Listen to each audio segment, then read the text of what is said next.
Yes, we've had several women patients where they've had operations on the breast. I've got about 6 nodders out here. I want you to pay close attention to this. This is real important business. Okay?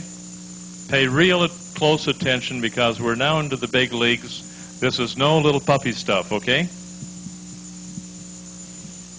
And we have regenerated the entire breast back again. Now, I'm not going to give away these secret points, which John's going to talk about in body electronics later on.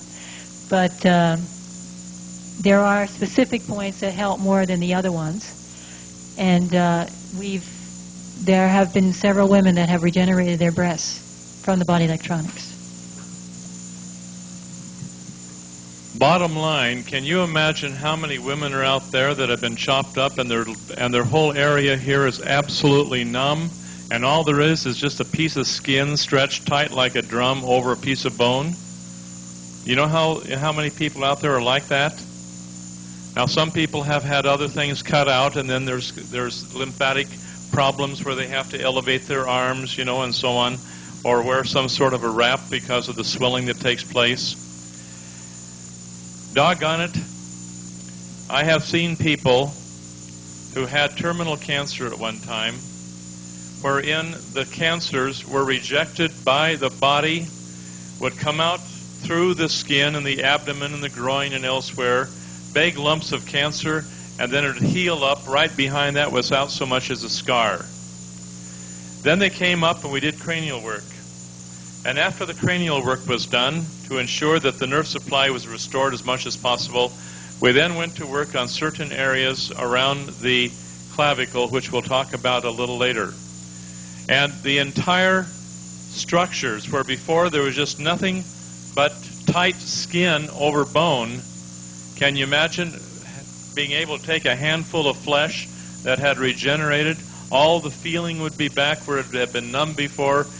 18 years, 15 years, 12 years, 10 years, no feeling in those areas, and everything is back to full normal function, including the reconstruction of everything that has been removed surgically. Is this clear? All right. And so you wonder what keeps me going trying to teach people body electronics, where many years ago it'd be under tremendous opposition. It's because of what I'm telling you here. The body is capable of regeneration when the person has done their homework and has learned the laws psychologically, which you'll be learning in this class. You learned a lot this morning. We'll be hitting them every day. And the nutritional factor, which is absolutely important. You can't do it without the nutritional part of it. You put the psychological factors and the physiological factors together, and you're going to have things happen. But the person who heals themselves, you're not going to be healing them with body electronics. It's not body electronics that does it. It's the person's release of the blockages which are brought about through effective point holding. Is this clear to everybody? Okay.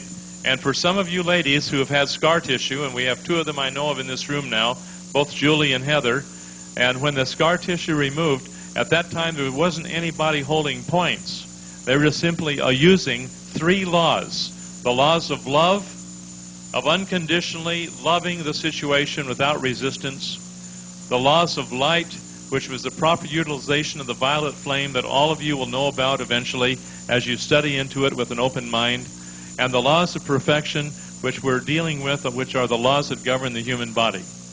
And when you deal with those 3 laws and bring that out, then you have absolutely no shame when you can tell people that they can reconstruct those areas of the body which have been destructed by operations and so on. Now, there's so many things that we can go into on this. Okay, let's talk about our friend Babaji from New Zealand. Most of you know Babaji. Babaji for years. Pardon? Babaji Lance. Babaji Lance Ibbotson. Not the Ascended Master I was talking about before. This is an old farmer from, not an old farmer, but a farmer from New Zealand. He has an excellent background in agriculture. He's a wonderful, wonderful man. Now, Babaji after about 6 months, over on Maui, Hawaii, Doug gave a seminar to a couple of gentlemen over there whom I have not met, who told Babaji about the program. And Babaji went ahead and got on the program for about 6 months, and as rigid as you can get on fresh and raw. And he came up to the Cook Islands. We took a little family there, the father and three of his boys that were involved in point holding and body electronics in the Cook Islands, and Tony McBride and his family. Babaji laid down, and we simply did the STO point that you all know about, and we did some other point holding. And I plugged, after a short time, I plugged another person in on one point on the pubic bone. Within a matter of a few minutes, he was getting burning, searing pain all the way down his left leg, which was anatomically shorter and much, much smaller than the right leg. In other words, the left leg, after 25 years ago, he had an accident falling off a horse, and he had hurt his hip, and it shut down the blood supply and nerve supply to the left leg, and it began to wither away and kind of get shorter and so on, to where after a while he had trouble walking on it. 25 years later, it's just a withered up left leg. Nita was there more than I was. We had probably about 200 people there for our point holding, and it was just, I was running around like a little jackrabbit trying to keep everybody busy. So was Anita. But Anita was there when this happened, and I'll have her tell you the rest of the story. Well, the funny thing is that Babaji came to us not because of his leg. I didn't even know anything about his leg. The reason he showed up, he said that he had this tremendous calcification down his back here, and he was all humped over, and he wanted to stand up straight like a young man. Even like this. Right. Tremendous kyphosis. Right. So that's the reason he came to us. He said, "Could you straighten me out?" And we said, "Yes." Well, he could straighten his own self out. So anyway, he went into the point holding, and the boys start holding on him. And yes, this burning, searing pain started going down the leg. And, I mean, he was in tremendous pain because he kept just saying, "Love that pain, love that pain, love that pain." And I could just tell, the tremendous... And he was really having pain. What did I do? I went over there and said, "You hold that body still, and you love that pain." Yes. I'd walked away and went in. And I just kept telling him, keep going, keep going. So he did. And finally, all of a sudden, the burning stopped, and he looked at he re-experienced that the vibration of regeneration and that memory of I think, falling on the horse. Yep. I believe it was. Falling on the horse. He re-experienced that memory, and he got that vibration down his leg, and then he got up, and he looked at both legs, and they were exactly the same. Exactly the same size.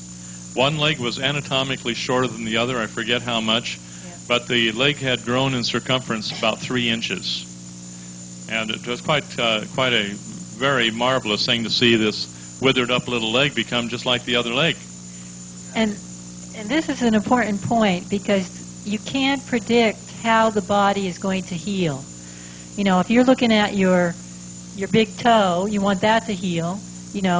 Your nose might heal or whatever, and you can't just say I want my big toe to heal first. He eventually did work on his spine, and he's younger than ever now. I mean, he's running around faster than us up here. But this is a very important point, because a lot of people come to us and say they want to heal this particular part of the body, and sometimes the body doesn't heal that way. I believe we have another gentleman in the room here whose circumference has increased. That's of his leg. I was afraid you'd say that. What else could there be? Nose.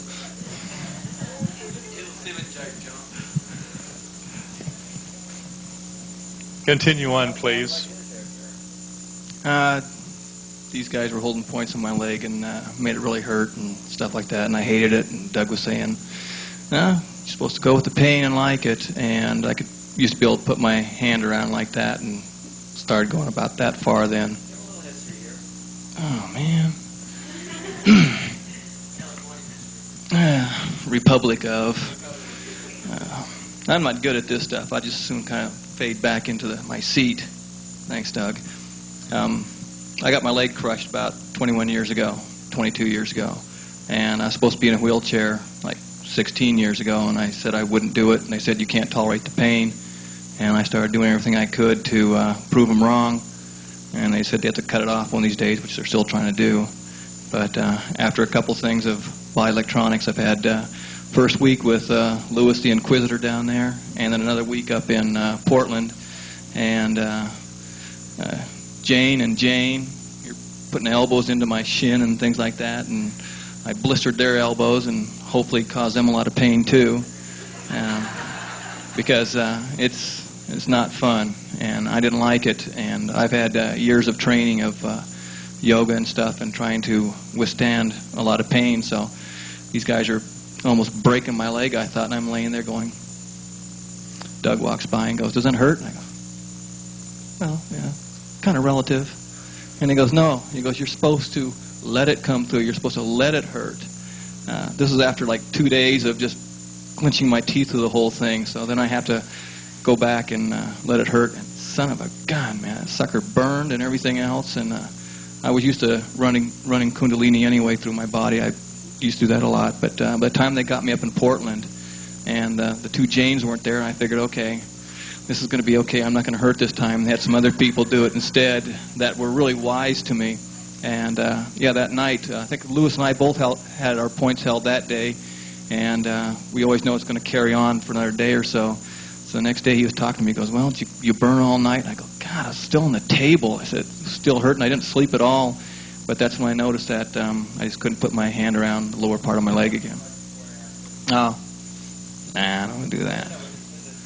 Before I could almost touch my fingers like this. Then afterwards, it's more or less like that. And so it kind of got... Are you happy now? That hurt. I didn't really care for that. Anything else? No, you could. Good.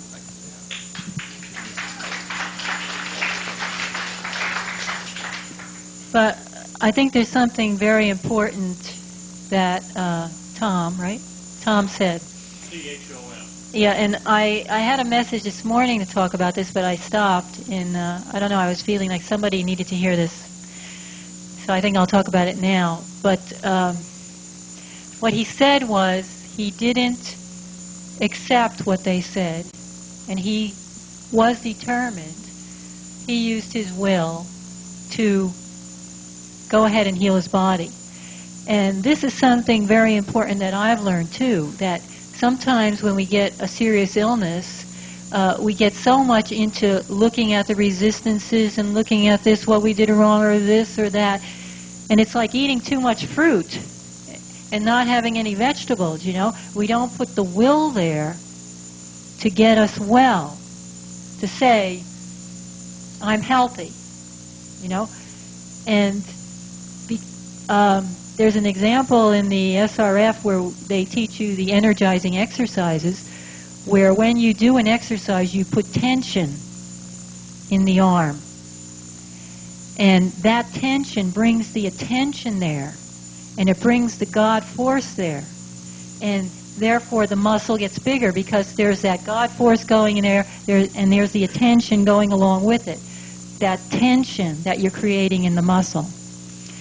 And I think this is very important because a lot of people that get very ill, I see them, their will is practically void. They get to a state where the will is gone, like they almost feel the will is wrong or something. And there's nothing wrong with having a strong will if we go toward the right principles and the right direction in life.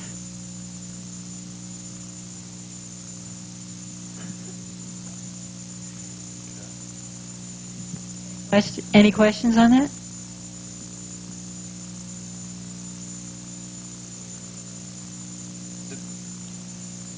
Did I say something? Okay. If you want to look at it this way, everything that's brought into creation, whether it's done so consciously or whether it's done unconsciously through resistance, in either case, every single thing that's brought into creation, it's always an act of will and desire. Exactly. So nothing exists without will and desire. Whether you've created it consciously or whether you've created it through resistance, it's always, without exception, an act of will and desire. So there's nothing inherently wrong with will or desire, which is a false teaching that you'll find in many spiritual traditions. You know, the idea that you have to get rid of all desires, that you have to get rid of the will. Nothing exists without will and desire. Nothing. Exactly.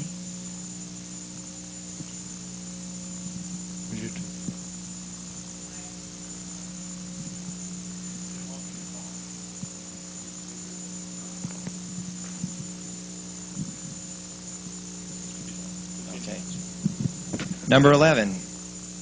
Oh, we snuck into double digits there. The concept brought forth by French scientists concerning the biological transmutation of the elements within the body makes it understandable as to why the body needs the broad range of chelated or colloidal minerals in balance to regain and maintain good health. Now, if memory serves me correct, Sam Catalano, the man who manufactures the Min Plus, I believe he tested something like 600 separate rock samples from all around Australia before he selected the one that he's using. Because he had the technology to get things down to the proper size, you know, to get things down to whether it's largely colloidal.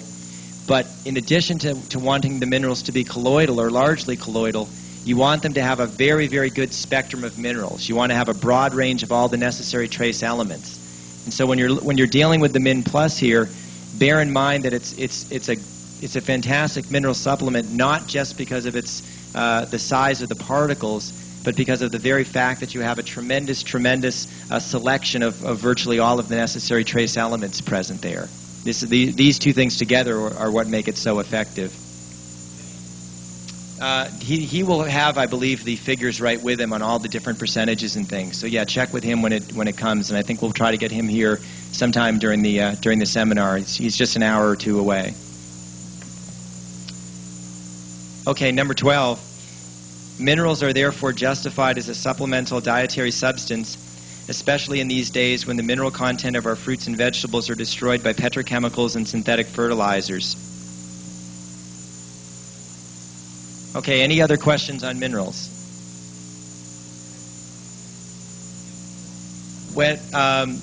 First of all, as we said earlier, whenever you start to take isolated minerals, you know, just certain specific minerals, you always have to be careful, because if you take huge quantities of one particular mineral, even though that mineral is something you need, you always run the risk of throwing everything else out of balance. Now, the healthier your body is, in other words, the better your endocrine system is functioning, the more capable you will be of performing the biological transmutations. So actually, as the body increases in health, you probably won't need to be quite as picky about having this much of this mineral and this much of that mineral, because the body is going to be able to more or less change from one mineral to the other as necessary. So the idea of exactly balancing your mineral intake, which is what a lot of people will teach this very, you have to have exactly twice as much of this as you do of that, and 3 times as much of this and a third of that. That's not really going to be true once the system's working properly, where you're doing a lot of the biological transmutations and the endocrine system's working. But all the same, you still have to take certain things into account, and you do want to get a good level of magnesium in there, particularly if you're consuming much in the way of calcium. Many of your grains are excellent sources of magnesium, and obviously your green vegetables, anything that's very high in chlorophyll, will be quite a good source of magnesium. Another source of magnesium that some people have used as a supplement will be your Epsom salts, which of course will be very, very inexpensive. And some people have found some quite good results with the Epsom salts, taking maybe a 1/4 teaspoon a day. Now, and again, you're not going to harm yourself with that. It is going to be used by the body quite readily. And cost-wise, Epsom salt is, it's in the range with Min Plus. Doesn't cost a whole lot. But I think really your best source of your magnesium is going to be your greens, because you're going to get a lot of other nutrients there as well.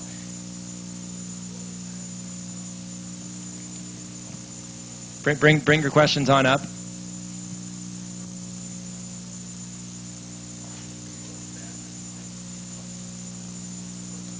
There's still going to be some there, but you won't have as much. You won't have as much of any of the minerals, particularly the trace elements, if you've got poor soil. But you're always going to have a certain mineral content there. You wouldn't have a green plant if you didn't have magnesium, because you wouldn't. You have to have the chlorophyll there. Just a quick question: what was the brand of colloidal calcium, and where did it come from that you use for your teeth? I use the calcium. I think it's on their price list or order sheet from Enzymes International over in the States. I think it's just called the colloidal calcium powder or colloidal calcium magnesium, something like that. Yeah. In a previous seminar, it was mentioned that in a previous seminar, I've heard Dr. John talk about long-term use of enzymes. I think it was lymphatic enzymes drawing calcium out of the bones. Hence the need for a calcium supplement. Would a large supply of wheatgrass juice be adequate if the magnesium transmutes? I believe this would be the case, yes, because it's a high magnesium level. So how much would you need to? About 2 ounces 3 times a day. 6 ounces a day. Yeah, it's wonderful because it heals and regenerates the body. Good. Very good.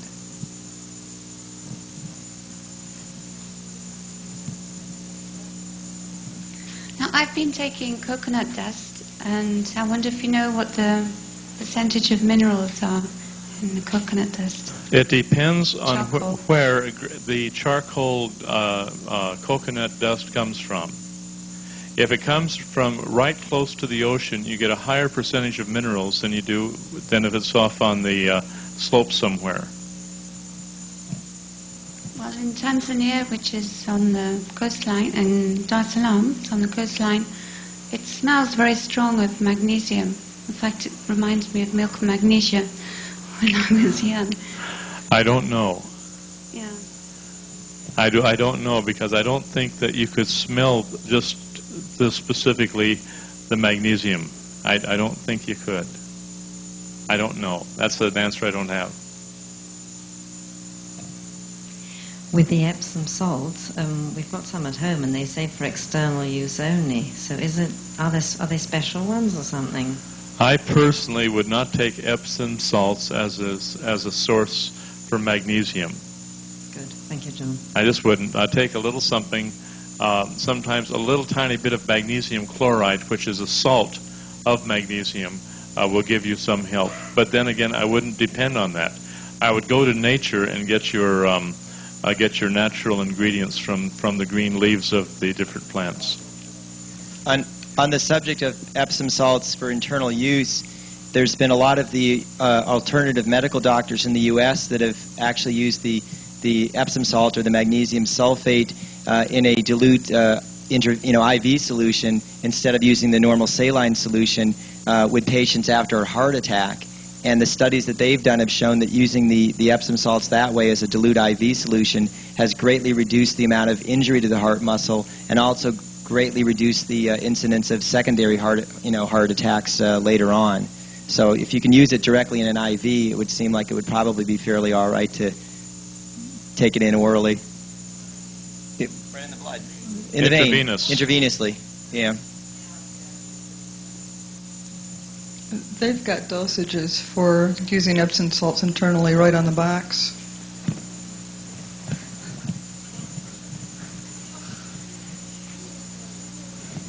I wanted to know about calcium and arthritis.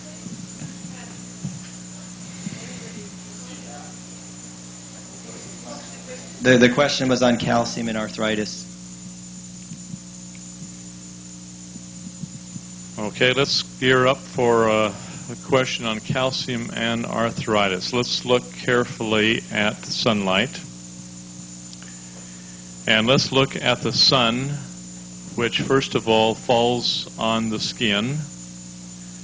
Provided the skin has an oil on the skin that has not been removed by soap, then what you will get a chemical configuration which will eventually result in a natural vitamin D. Now the vitamin D will be absorbed in through the body, and then it'll eventually trigger the activity of what we call the parathyroid gland to secrete what we call the parathyroid hormone, which controls calcium metabolism in the body. Now there is in the thymus gland,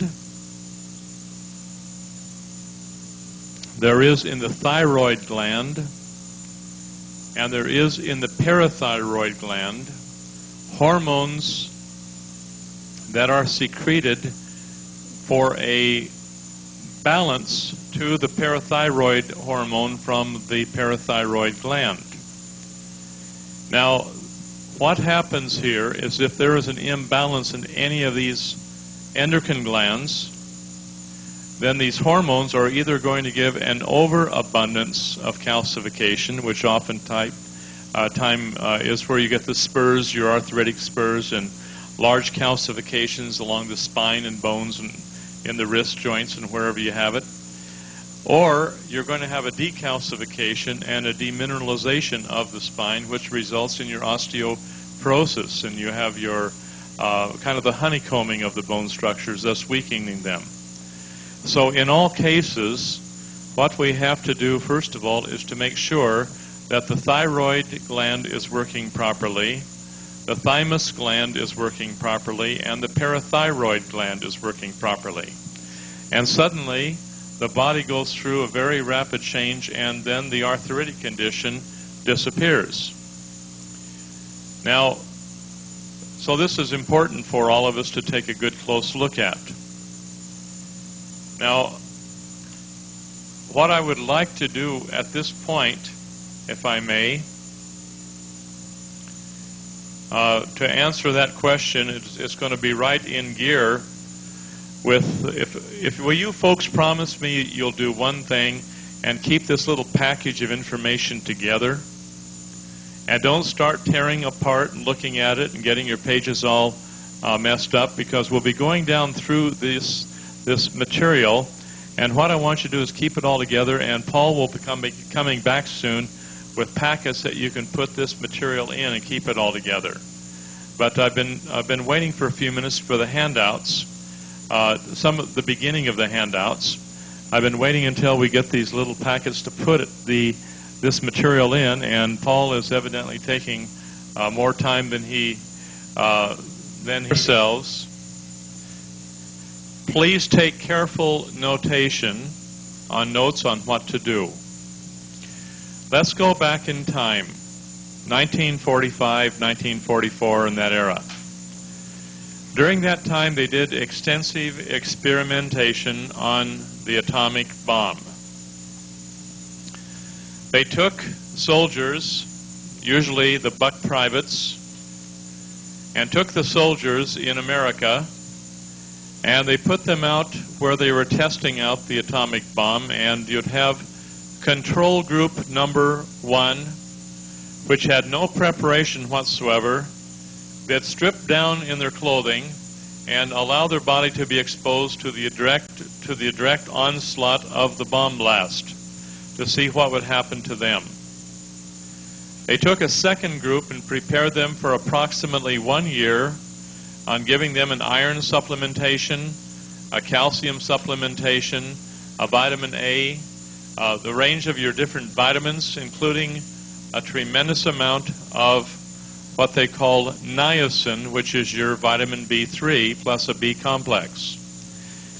Now, what they would do with these people is they would give them a B complex or a niacin, and start out with about 100 milligrams of niacin, and they would remain at 100 milligrams of niacin until they no longer evidenced what they called a niacin flush. Then they'd double it and go up to about 200 milligrams of niacin. There'd be a little bit more flushing, and they'd continue on with 200 milligrams of niacin once a day until no more niacin flush. Then they'd double again to about 400 milligrams of niacin. and would continue on until there was no longer a niacin flush. And this went up to as high as 3,000 milligrams of niacin a day, which is a therapeutic dose for schizophrenics and for people who have tremendous disorders of the brain and so on.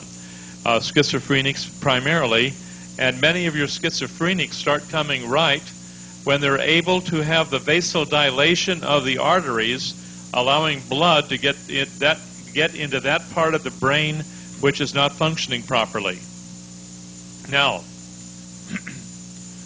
after these people no longer had any visible signs of niacin flushes, they were put into this second group where they stripped down the same distance as the first group and took the full onslaught of the radiation from the atomic bomb.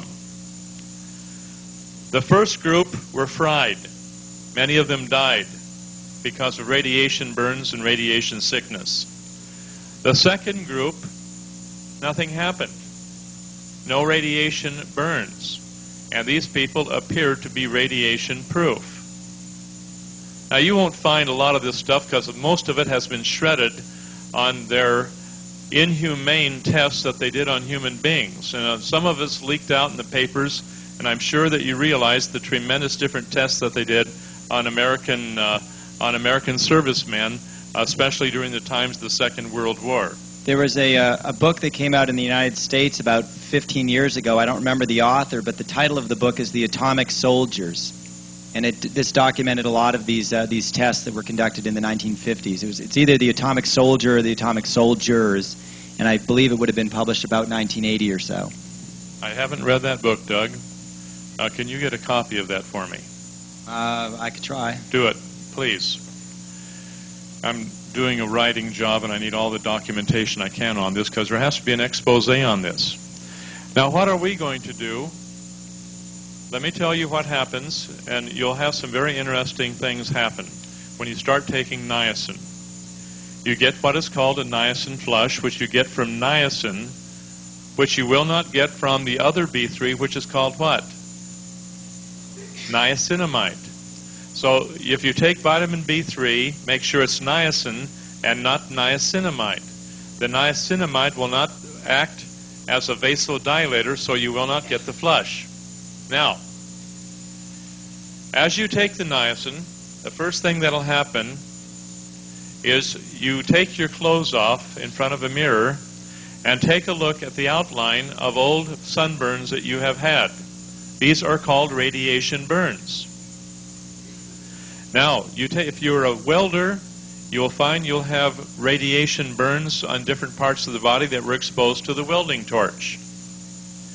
If you got a sunburn, for example, you will find a re-experience of the old sunburns that you had, and you can see the outlines of your tank tops and your bikinis and your shorts and so on that you wore at that time. Now, really, this is serious business. Take your clothes off and stand in front of the mirror during a niacin flush, and you'll see one fade in, that'll fade out, another will fade in and fade out. Sometimes you'll have the same burn for a week or two before that fades out, another series of impressions on the skin fades in. Now, after a while, you'll start getting all kinds of burns that you had when you were, as a baby, left out in the sun. And then, all of a sudden, you'll start having all kinds of geometric markings on your body. And this becomes quite interesting, because all of a sudden, you have all these outlines on your body that are not from this lifetime, but from possibly back genetically for a long time. Now, as this happens over and over and over again to the body, after a while you have no niacin flush, and you move up to 2,000 milligrams of vitamin B3 or niacin. Don't take more than that. It's safe to take up to 2,000 milligrams. Now, you take that with a B complex. You take that with a B complex that is strong enough, and your B complex from Enzymes International that comes from your what do you call it, the brewer's yeast is not a strong B complex and won't get the job done. I have designed a B complex that we have been using that you get out of New Zealand. And they have manufactured this for me to my specifications, and we're getting wonderful results with that particular B complex. That is the one I want you to use. It comes from Vitamineral, VitaFit, or Mega Vitamin Laboratories. Okay, now the other thing is you can get this from Graham Clare in New Zealand. All you have to do is just send across a fax and he'll get it right back to you. Now, we have the B complex is very important right now because you use tremendous amount of B vitamins up during the healing crisis and during all the mental activity that's involved during a healing crisis because you're doing thinking, thinking, thinking. You don't have enough B vitamins in the brewer's yeast. Now, a lot of you are using the Enzymes International brewer's yeast. That's the best natural B complex you can get. Okay? I have Graham Clare's fax number here if you want to take it down. It's 09-828-8272. Yeah, 09-828-8272. It's changed. It'd be It's a new number. yeah 09 Yes. 620-4872. That's in New Zealand, so the country code's 64. So you're really going to do 64 and then the 9. Skip the 0, and then the 620-4872. This is Robo-Doug speaking. Yeah. Claire. CLARE.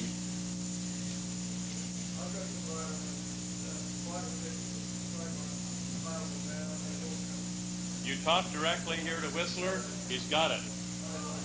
Okay, there you have it. Thank you, David. Okay, thank you. Yes.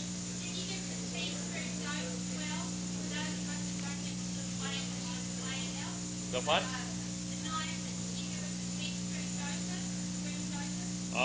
Take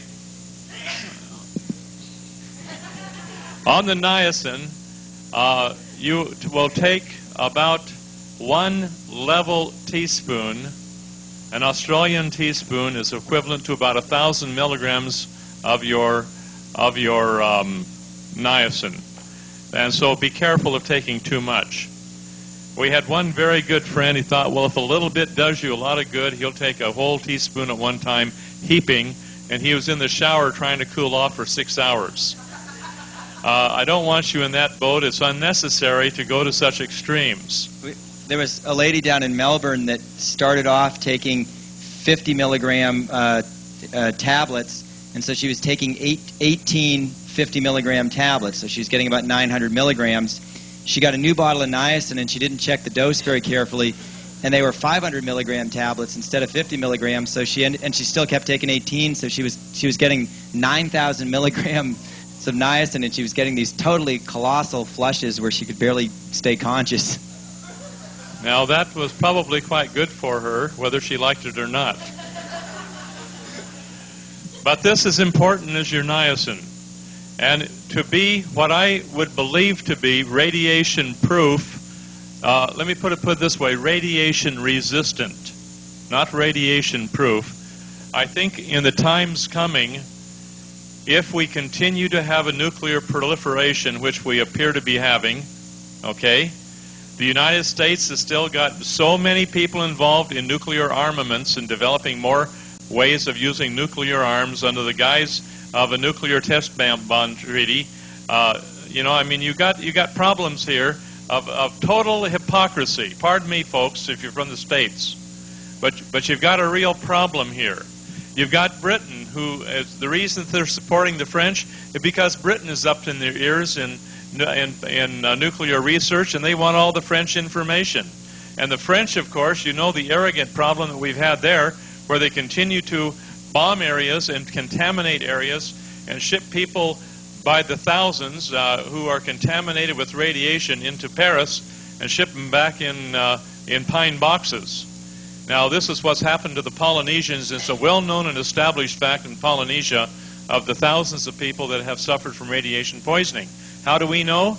Because we have over 100 patients that come from Tahiti just to the Cook Islands that we treat on a regular basis. I hope you're hearing me. And these people are sick, and they're suffering oftentimes from radiation sickness. Now, if you folks could see what's happening here to the Polynesian people, you'd have absolutely no respect for the French position on continually testing on there at Mururoa Atoll there in the South Pacific. Now, we got problems. Many people know that Mururoa Atoll has been splintered, and there's huge fissures where all that stuff is escaping. And people have flown around the area there and have visually seen the water in the area around where these fissures are.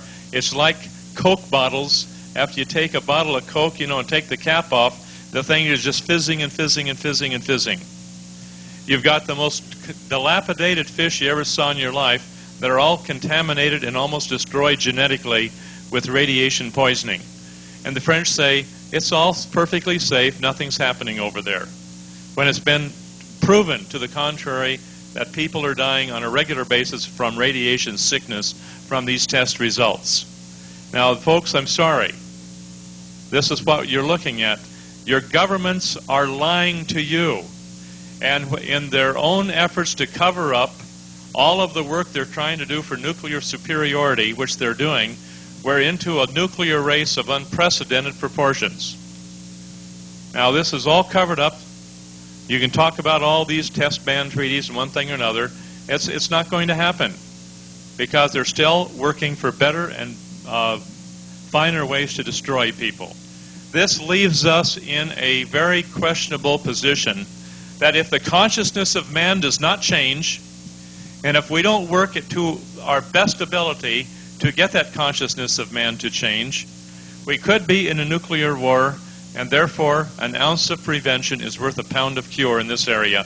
And we should take that niacin on a regular basis, make sure that we no longer have niacin flushes at a 2,000 milligram dosage per day.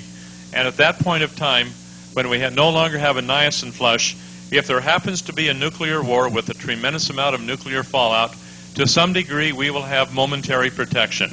Doug. I was just going to ask if Clive, do you have anything you'd like to share on the nuclear issue? Come up here, sir. Food radiation. Okay.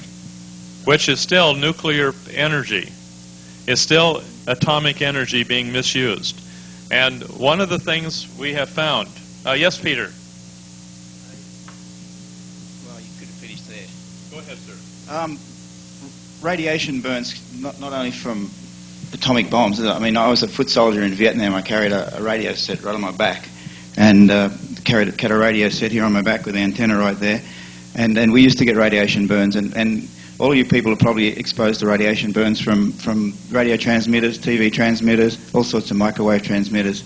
And is niacin helpful for that too? Absolutely. Any type of radiation exposure, you will re-experience the red flush heavily and oftentimes related with pain in that area of the flush. I've had a couple of times in the last 3 or 4 years, I've had x-rays for various reasons. I had a jaw x-ray one time, and for about the next couple of weeks, whenever I get a niacin flush, I'd get tremendous flushing in that whole area where I'd had the x-ray. And then a year or so later, to get my work permit to come to Australia last time, I had to have a chest x-ray. And same thing, for about a couple of weeks afterwards, I'd get very, very severe niacin flushes, particularly in the chest area. So you're dealing with your x-rays as well here. Now, some of you have questions, and we want to take time to answer those questions because this is a very important, and it's a political issue. Any questions here? Yes, please. Come up. Please come. Speak now, or forever hold your peace.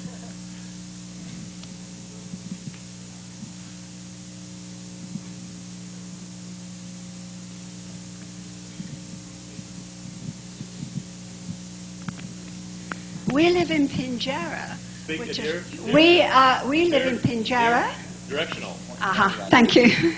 Which is a small town just outside Mandurah, which is a growing city.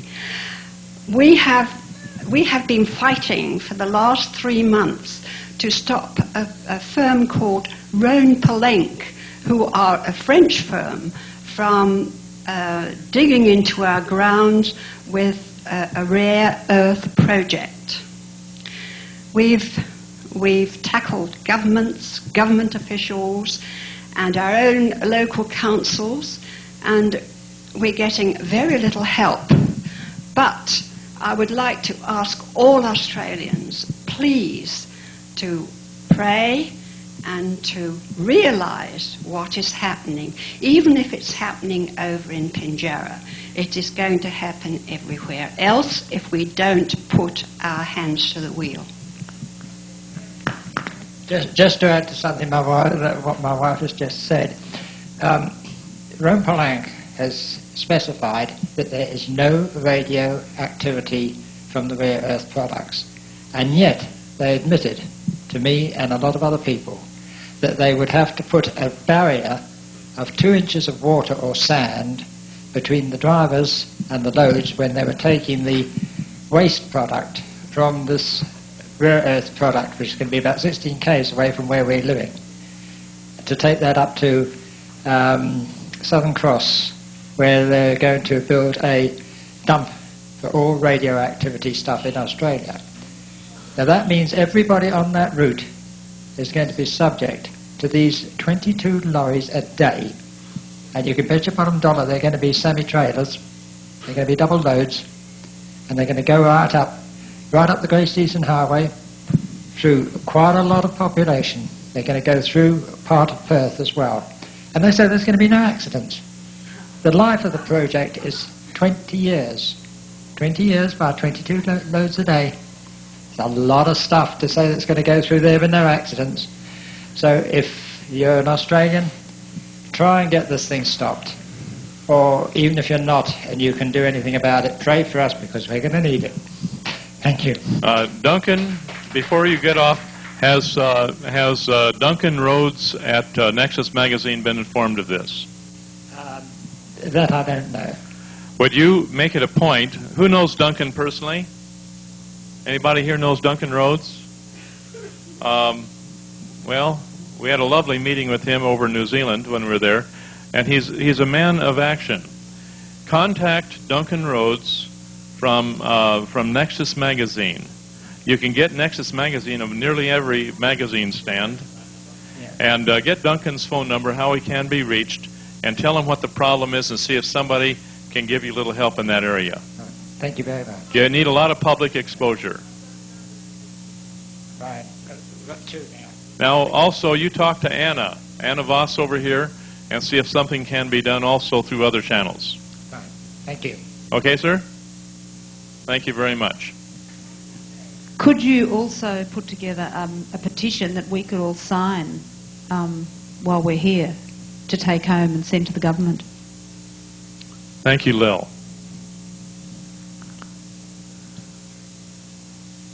I was just wondering, I mean, you said work your way up to about 2,000 milligrams a day. But what do you do then? Do you continue like this for the rest of your life, every day, or what do you do? What you do is, what I do is I lay off it for a couple of months, and then I start in on the niacin again, and there's just a little flush that's built up since the time I gave it up, and then it's just over with in a couple of flushes, and then I don't have any more niacin flush. How long do you take it then? For a few days, and then you stop again, or what? When there's no more flush, Right. don't take it. Okay. But just check yourself every so often, Wolf, and just see if the flush comes back. Because we're continually exposed now to all forms of radiation. Okay, I have 2 points on radiation. One is to highlight a secret agenda that the French are carrying out. The United States has been researching their radiation experiments on people, their own people, the Marshall Islands people, since the 1950s. And still doing so? And they're well up on what's going on. The French, however, one of the secret agendas behind what they're doing is the test on the people and how it's affecting the people of Polynesia, and that's why they're doing it over there and not anywhere else. They want to see what's going on because they're not up with the same kind of 50-year research that the Americans are. So forget about just the bomb side of it. They're experimenting with people and what it does to them. Another point I have a very close friend in the South Australian Health Commission, and she was sitting on a desk one day when there was a radiation spill on a highway up to Port Augusta in South Australia. We got a phone call from some friends in the country who had seen the spill, seen toxic waste all over the road and so forth. This friend of mine in the South Australian Health Commission had pictures of a truck with radioactive waste leaking out of the truck, leaking onto the mud flaps, leaking onto the wheels, and all over the road for 300 kilometres. And on the other hand, she had a press release going out to the South Australian public which said there was absolutely no spillage, no toxic waste, no nothing. So there you have the facts in both hands. Thank you very much, sir. I appreciate that. Carol. A few months ago I decided to prepare my children for radiation protection with a niacin flush. I thought it would be a good idea. And I started with my 10-year-old, and I started him on his first flush with 25 milligrams. And he had the most massive flush, and he ran around the house screaming for an hour and a half. And I was trying to pacify him. I mean, he's seen me do flushes for a year, and, you know, so I said, don't be scared, it's all right. And I haven't been able to get him to do another one since. And finally I put him in a bath and got him to stay in there, and he was all right. But I was wondering if there's a dosage for body weight that, you know, we could use for children. Yes, for an adult, start out at 100 milligrams.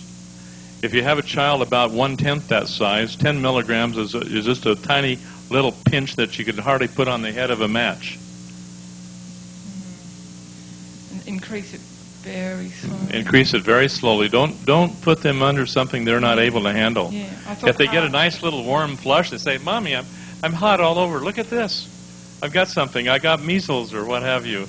And just explain to them what the niacin flush is, and then they'll look forward to it. Have fun with it. Take their clothes off and have them take a look at the different sunburns they've had. Matthew. How much of the B complex, the megavitamin B complex, do you take as you go up in the dosage with the niacin? One of the contraindications that some people claim happen to you if you take the niacin by itself is you will have tendencies toward a fatty liver condition. But if you take that niacin along with a balanced B complex program, that will not happen. Now, some people tell you don't take niacin if you have liver problems. In this day and age, many people have liver problems. And in the liver problems clear completely up on the program, as we'll be outlining to you as we go along. We don't have all the nutrients here. We'll go through them the next 3 or 4 days. But the thing is on a full program, even your liver degenerated states will all clear up. Your sclerosis of the liver and all these things, they all clear up and they come right back to full normal activity. Don't be worried about the B complex or the niacin, as long as you take it in conjunction with the B complex. I've been taking the VitaFit one at breakfast and one at lunchtime for the last few months, and I'm still getting a flush just off that 50 milligrams. There's 100 milligrams in there. Oh, there's 100 milligrams. Yeah. Okay. So do I just keep taking that I've actually gone up to, I've gone up to, I thought it was 250 milligrams, but it must be 300 milligrams. So do I just keep going, or? I wouldn't take that more than like a maximum should be about 1 capsule of the B complex in the morning, 1 at noon. Yeah. If you take it at bedtime, it'll keep you awake all night. No, I take extra niacin.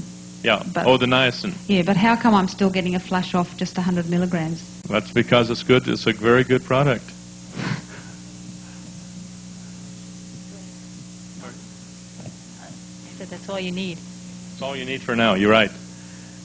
Just a query about the volcanic eruptions over New Zealand? Was that Ruapehu? Because if it was, that like covered major parts of the North Island. It covers all ash. kinds of Blenheim area. Hello. And this is one of the reasons I don't want to scare people, but if Sai Baba says something, I listen. Okay? This is a very unusual man in this day and age. He has never hurt anybody, to my knowledge. He has helped millions and millions of people. He'll have 3 million people at his ashram and feed them all for free. He's built a huge, huge medical center treating everybody for free that comes there. The man has a gift.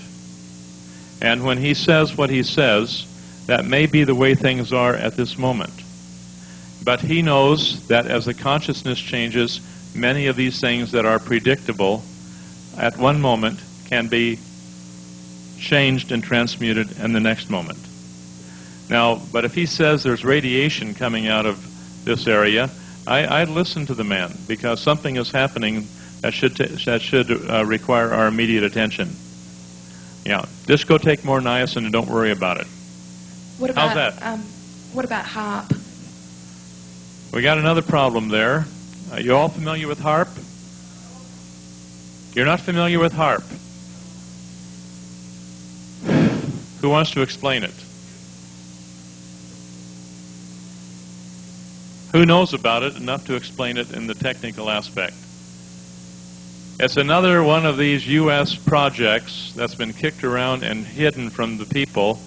And in fact, I have a letter from Dennis Spreck, who has exposed this up in Alaska, and is telling the people what's happening, because it's a pulsing device which goes up and changes the stratosphere and is able to bring about a pulsing activity which can destroy anything which will vibrate at that particular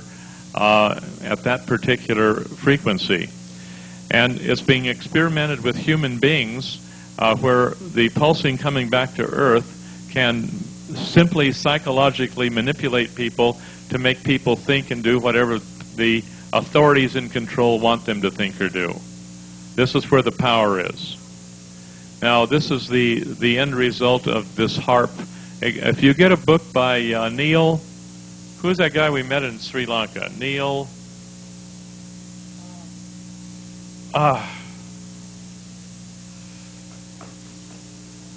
It's about HAARP, and he's written a book on this thing, and it's absolutely revealing in what's taking place. Pardon? Yes, that's it. Now, we had a meeting with this gentleman in Sri Lanka, and he's the author of this book, and it's revealed everything concerning what the United States is trying to cover up on this new modern weapon that they want to use. It is a psychological control device and can be used as such. Angels don't play this harp. Yeah, get it from Nexus magazine. In fact, there's an article in the latest issue on this very issue. Okay, get the Nexus magazine. You won't go wrong.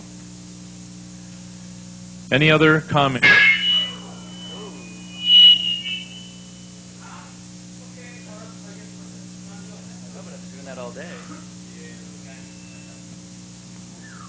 Hello. Is this working now? Out of one ear? Hello. What happened? Did we blow a fuse? Hello. How are we, Neville? This is something screwed up here.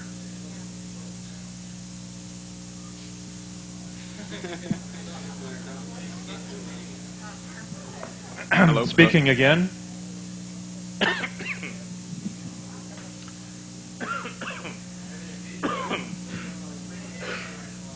Speaking again.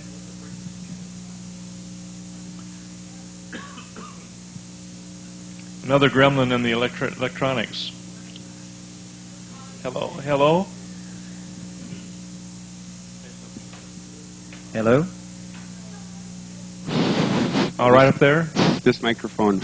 Hello? Hello? Ken, or did we get you? No. Hello? Oh, there we go. That's it.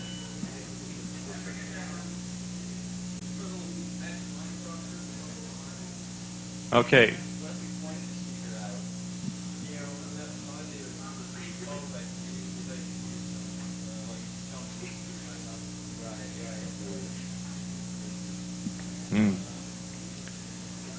Tariq? Okay.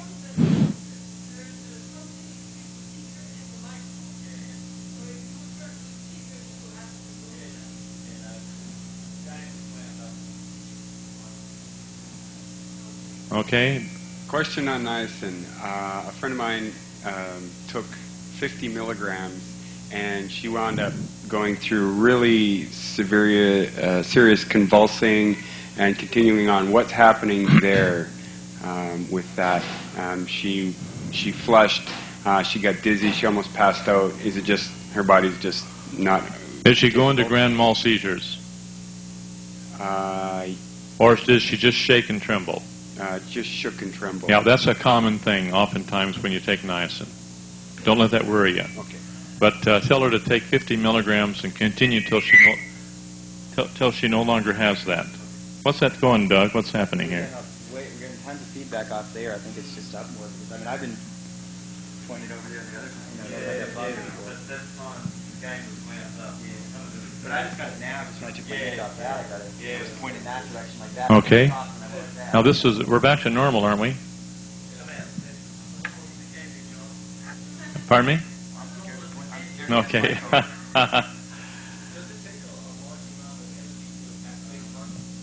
No. Now, yes, it takes a large amount, but once it's going, you can't correct it. You can't undo the damage you've done.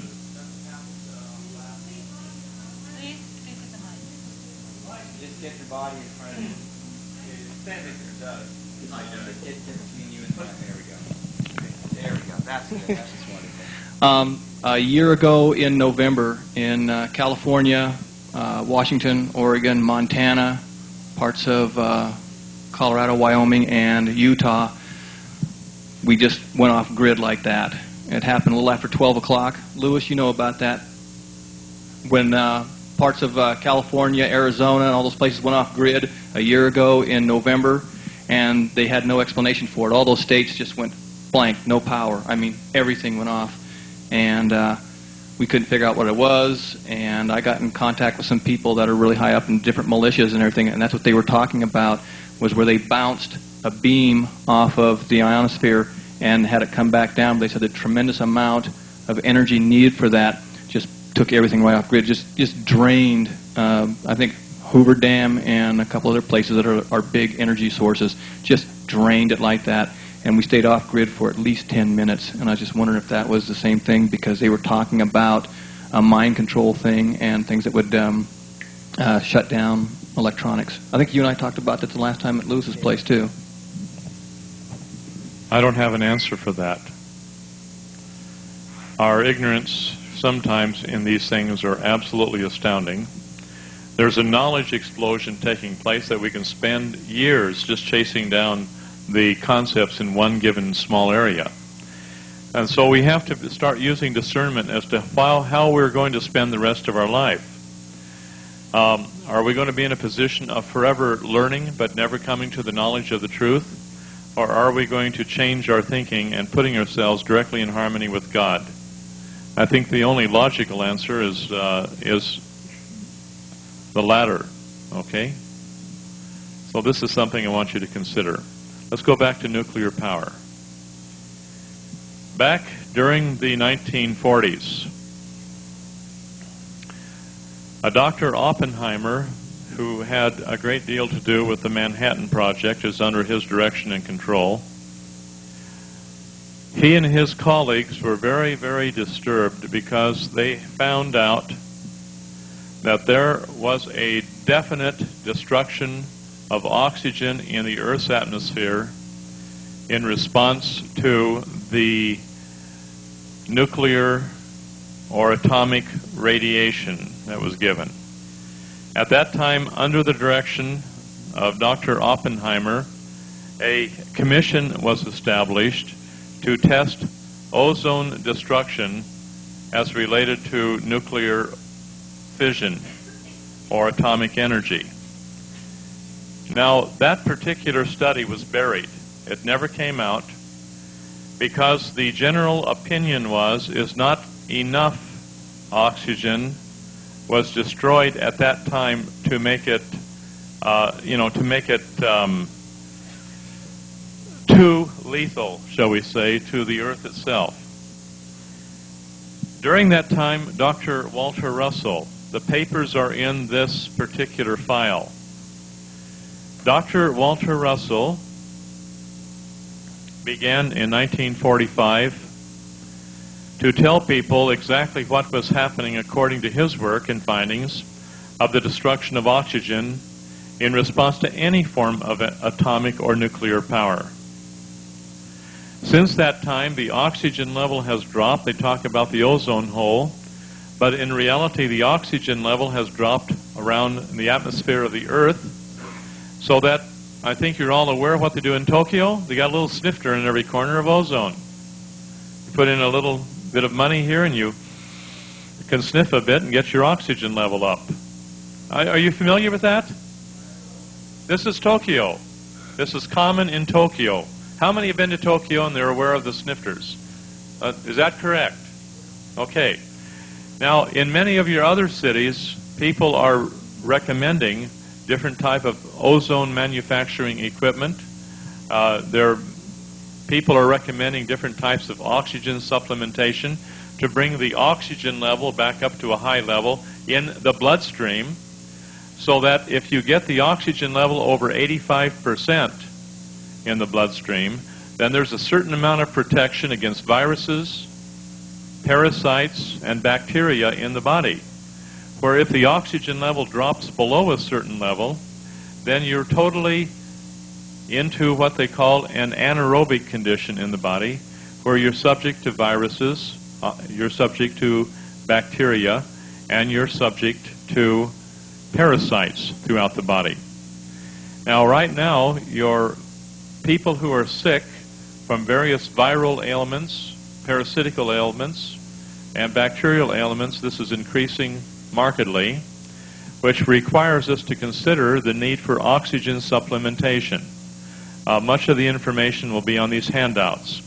There's new up-to-date information coming out every day that you can pick up on the internet.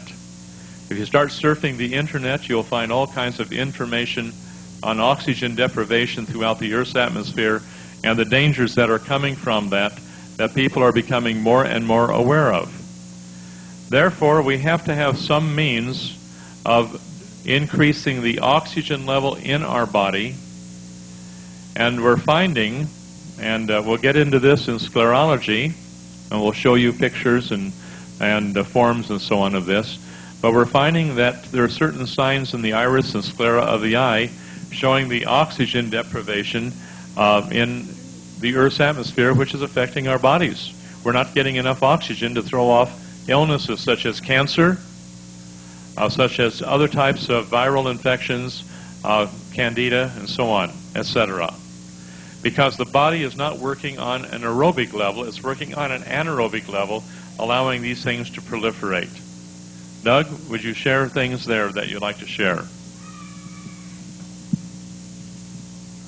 On the, you kind of covered this earlier, but if you look within the body itself, you find that a normal healthy cell in the body will have what's called an aerobic respiration, which means it gets its energy from glucose through the use of oxygen, and this is how the cell will produce a lot of its energy needs. Dr. Otto Warburg, that some of you may be familiar with, he won the Nobel Prize twice, and one of the times was for his work in this area. He discovered that when you were dealing with a cancer cell, that the cancer cell no longer had a aerobic respiration process. In other words, it no longer used oxygen to drive its energy from the glucose, but it actually used a anaerobic or a fermentation type of respiration. And one of the things that he found was that when you were basically, if the oxygen levels in your own body are continually going down, this is basically what you can think of as a host condition for cancer. It's going to predispose you towards having cancerous type cells in the body. by the same token, if you can keep the oxygen levels in the tissues quite high, then this makes it quite unlikely that you're going to have cancer present in the body, because the cancer cells don't exist very well in an oxygen-rich environment. I think it's important to consider a couple of things here. There's a lot of people in this day and age who are on the oxygen bandwagon, and certainly oxygen therapies are a very valid and useful way of dealing with a lot of conditions within the body. But it's important to realize that it's not the cure-all that a lot of people are touting it to be. A lot of people are taking the position that all you have to do is oxygenate yourself and you'll cure all cancers, and this is obviously not the case. You have to deal with, even just on a completely physical level, you have to deal with a whole host of other factors. I'm aware, for example, of a doctor in the States who had his own ozone equipment, and he was able to oxygenate himself to the point where he was pretty well off the chart, as far as being just as oxygenated as possible, and he still died of cancer. So it's certainly a misnomer to say it's a misnomer to say that an oxygen deficiency is the cause of cancer, and it's a misnomer to say that getting well oxygenated is the cure for cancer. But I think it's quite fair to say that a situation of low oxygen in the tissues is a very prime contributing factor to cancer and to the prevalence of all types of bacterial and viral infections. And a very, very highly oxygenated system is exactly the reverse. It's going to make it much more easy for you to recover from these types of things. I think Clive's been waiting a while here on the oxygen issue, or on something.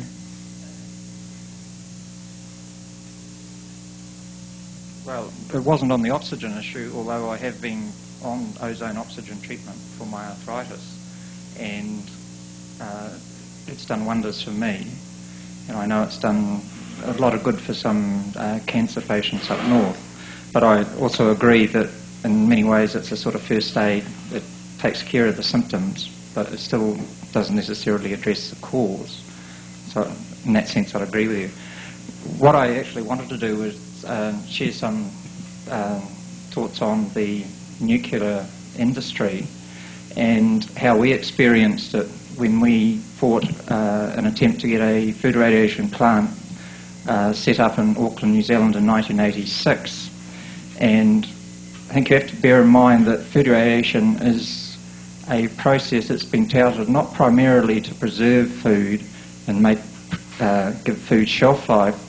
It's a technique for the nuclear industry to self-perpetuate itself when they run out of nuclear power plants to build and nuclear weapons to build.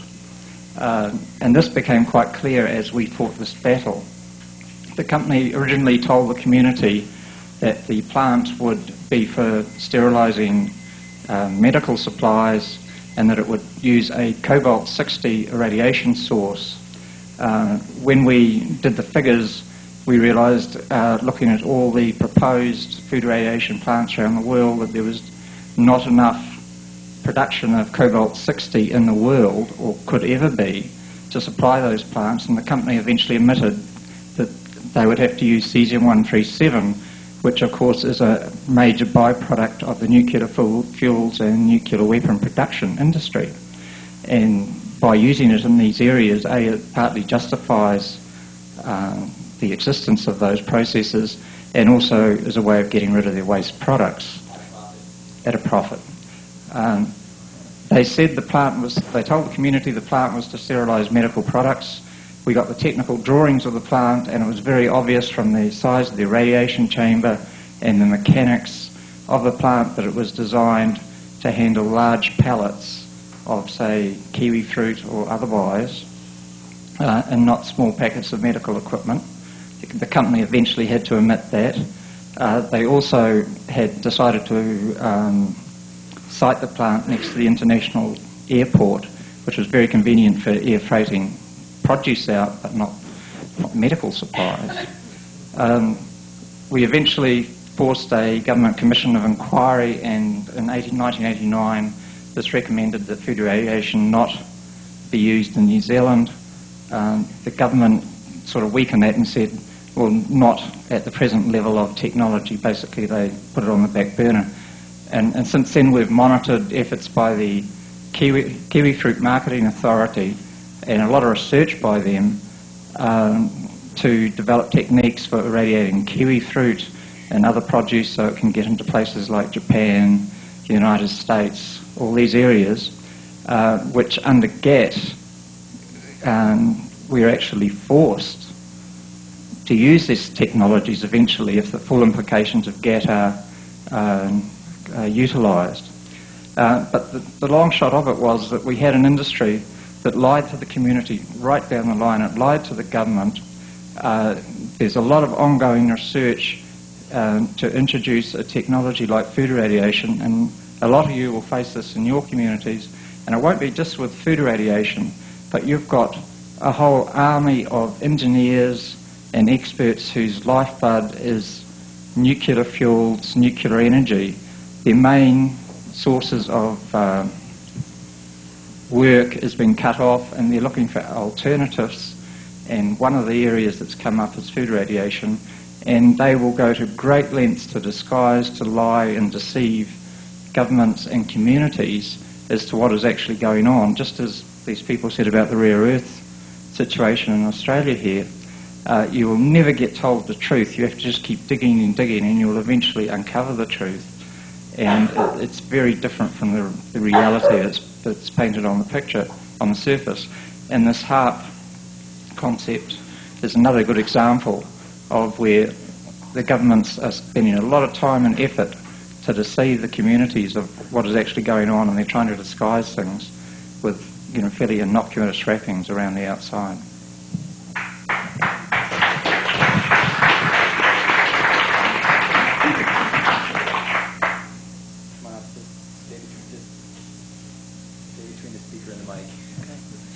With regards to the HARP project in Alaska, there's also a lot of evidence that the United States is tampering with the world's weather through that. And there's even more evidence that the United States bases in Australia are doing exactly the same thing.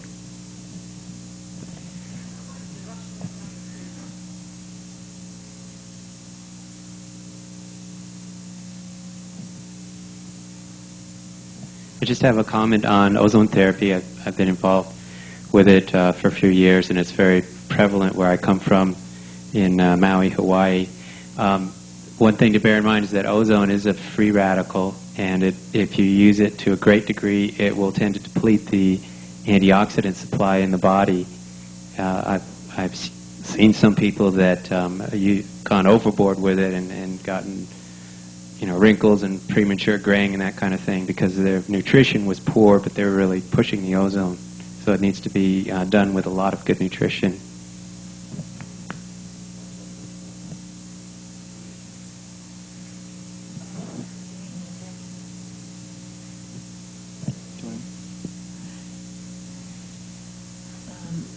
Okay. Well, when I worked in San Francisco, we did intravenous injections of oxygen, and you have to have the ratio very, very clear, because if you put the wrong ratio in, we found out that the veins started to harden in the arms from the oxygen treatments.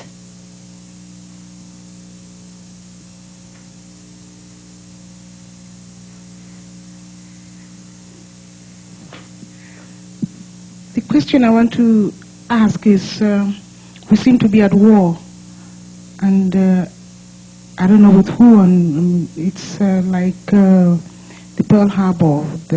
Some soldiers found bombs dropping and said we are at war, and one soldier asked, with who? So it seems that we're facing some kind of a monster here, and I don't know whether it's possible to identify that.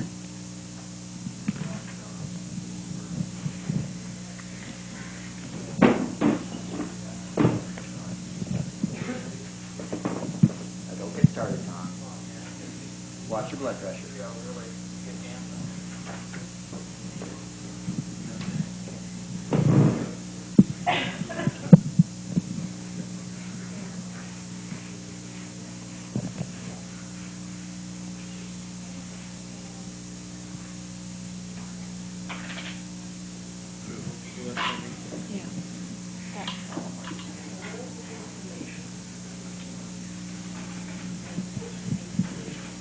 You think you're at war, huh?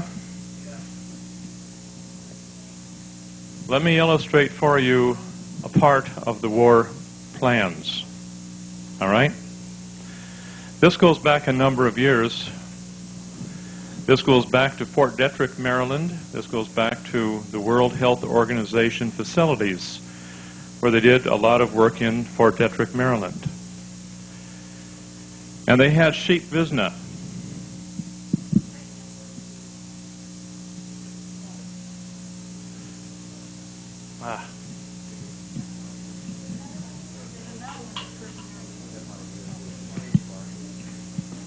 Here you go. Hold that for me.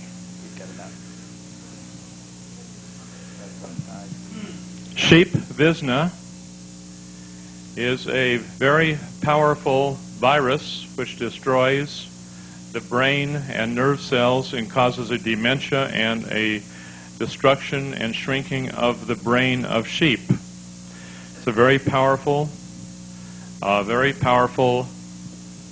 what we will call a virus. Sheep Visna was broken down through a splicing technique at Fort Detrick, Maryland, into, we'll call it A sub 1, B sub 1, C sub 1, and D sub 1, and broke it down into 4 separate segments.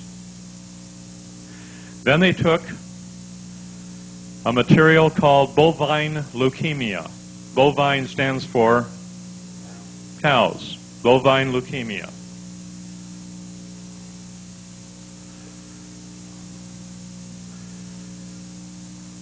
And they took bovine leukemia and broke that down into, we'll call this A sub 2, B sub 2, C sub 2, and D sub 2. Now they took these parts, A sub 1, B sub 2, C sub 1, D sub 2, and they recombined those into what they called the AIDS virus.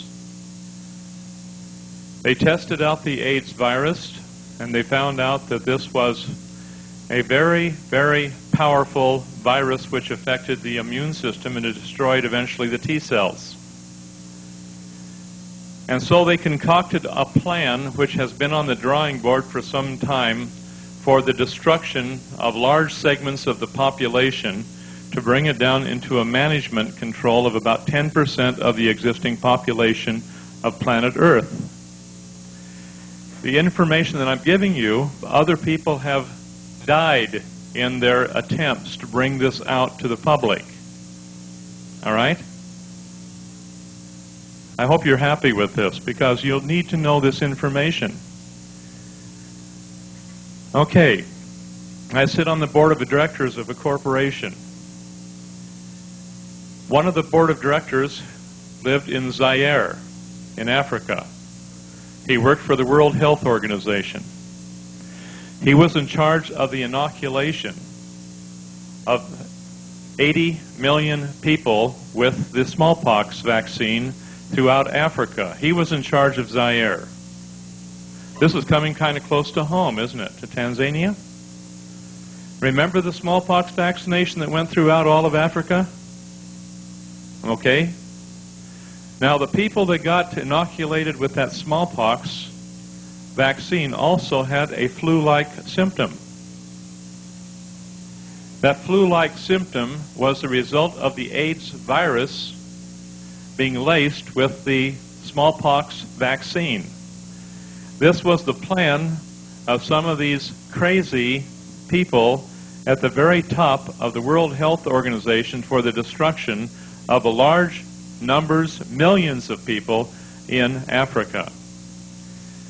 The friend of mine happened to be white, and he told me that he was told by his superior, hey, there's nothing to worry about here because this is black specific and will only affect black people. It won't affect white people, it'll only affect black people. There's nothing for you to worry about because you can't catch it. Now, in Maui, Hawaii, Matthew, on Baldwin Avenue, Perhaps you heard of this man that used to work for the Fort Detrick, Maryland organization, and he was in charge of developing pigment specific for the Oriental, an AIDS virus. Are you familiar with this? He got knocked off because he talked to the wrong people. He told people his story, the story got out, and he was instantly dead. Are you aware that there are people who are trained assassins in different areas to eliminate people that are get a little bit out of line? All right? And so this was part of his training, was to develop an AIDS virus which would eliminate the yellow population of the earth, the Oriental population.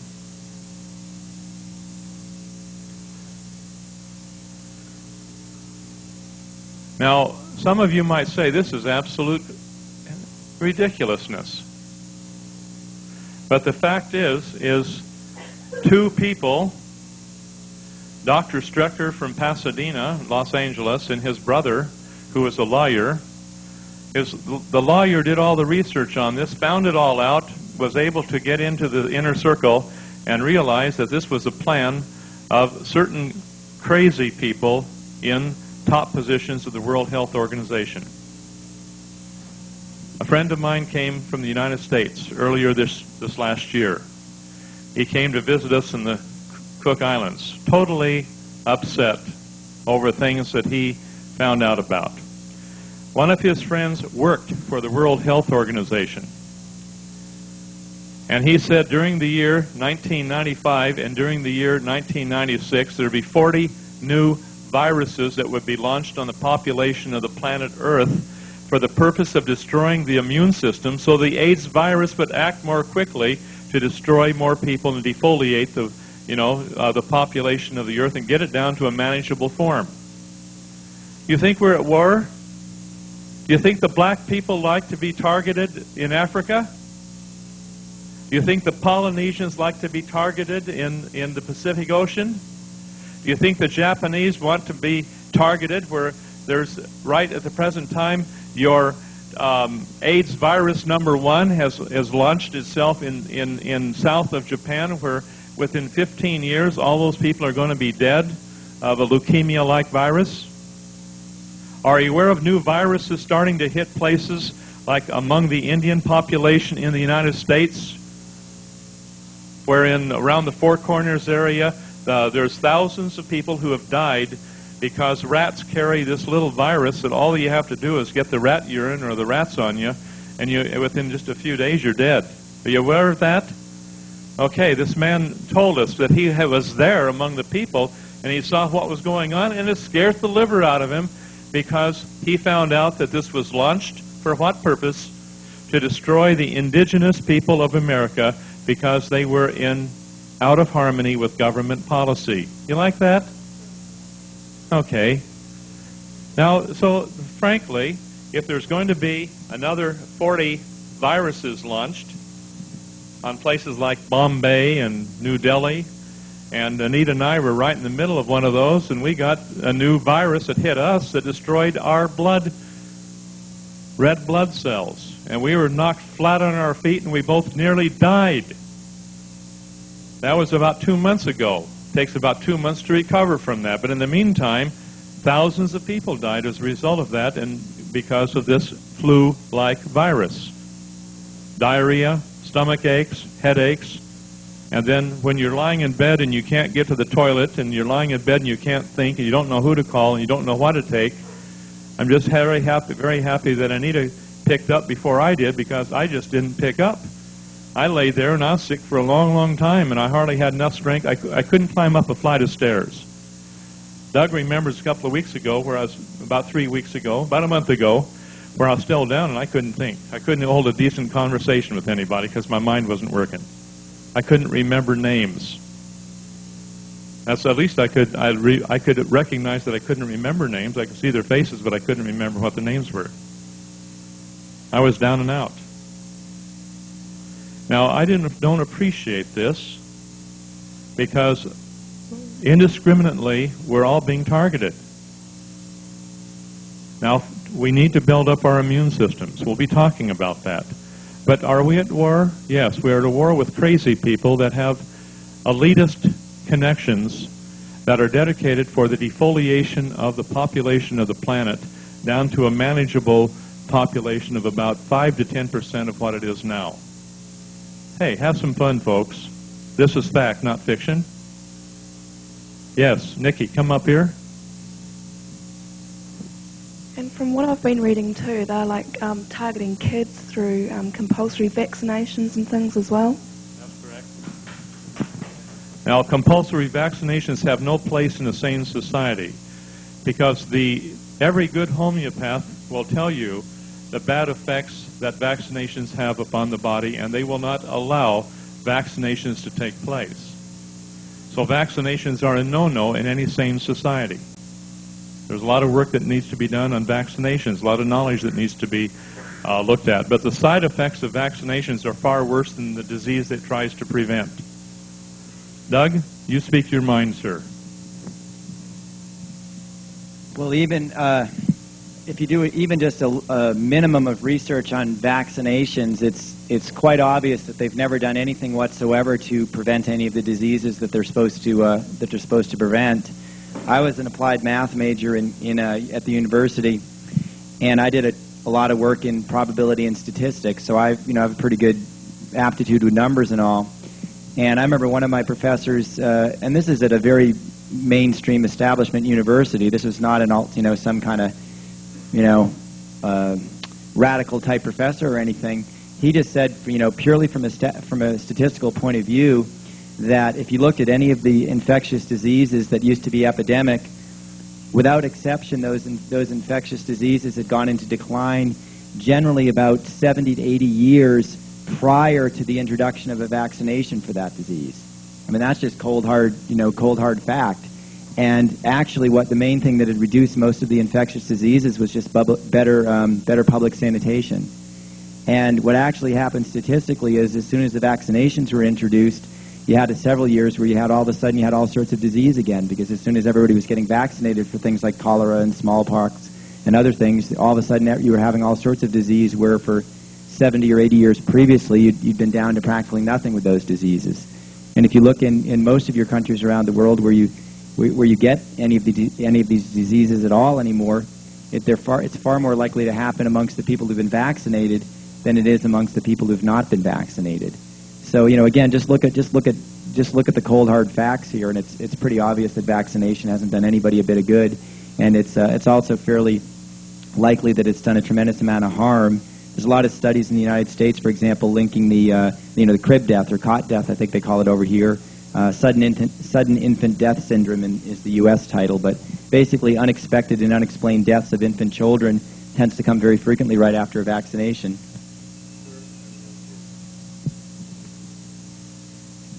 I'd just like to tell you a story about my niece who, my sister was living in Canberra a number of years ago and rang me in tears one night saying that her daughter was having petit mals very regularly in class and just everywhere, and her eyes would roll back and it was like an epileptic fit. And she'd been to Sydney and had brain scans and done all sorts of things, and the doctors didn't know what was wrong but all thought it was extremely serious. And I rang a friend of mine who's a homeopath and told her about the symptoms, and the first thing she said to me was, had she just had a vaccination when these fits started? So I rang my sister back and she said yes, they started the week after she'd had a vaccination. And the doctor she took her child to, she rang the doctor and said, I don't want to bring her in today because she has a cold and I don't want her to have a vaccination while she has a cold. And the doctor said, oh look, don't worry about it, it'll be all right. And the fits started, and they'd been going on for nearly a year when I spoke to this woman, Margaret Somerville, who's a very astute homeopath, and she just said, look, I will send her an antidote for the vaccination. The fits stopped immediately, and she had one fit about maybe a year later, and Margaret said to me, tell your sister that it may recur. If it does, I will antidote her again. She antidoted her again, and she's never had a problem since. Thank you, Lel. About 4 years ago, I took a job with the Active Foundation in West Australia, which is for intellectually handicapped people. And I was working in a hostel at that time for severely handicapped children.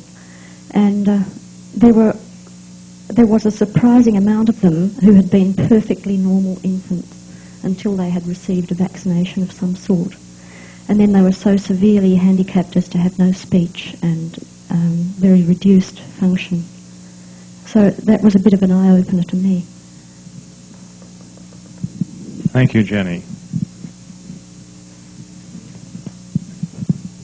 Now, I've been having a lot of problems with my kids because I've been against vaccination. But in England, if you don't vaccinate your kid, then you have total responsibility. Because if the child is taken to the hospital, they'll just ignore the child because you never gave that child any vaccine. Just like you decided to kill your child, so have that child. We're not going to have anything to do with the child. Now, on second thoughts, I've always been thinking since the AIDS virus thing started, because I believe within me that the African story was all a fake. Now, but the question I asked was, had the moon been habitable, will this world still be there? Thus, if they found out that it was possible, if they found out that it was possible to live on the moon, will this world still be there? That's the question I'm asking.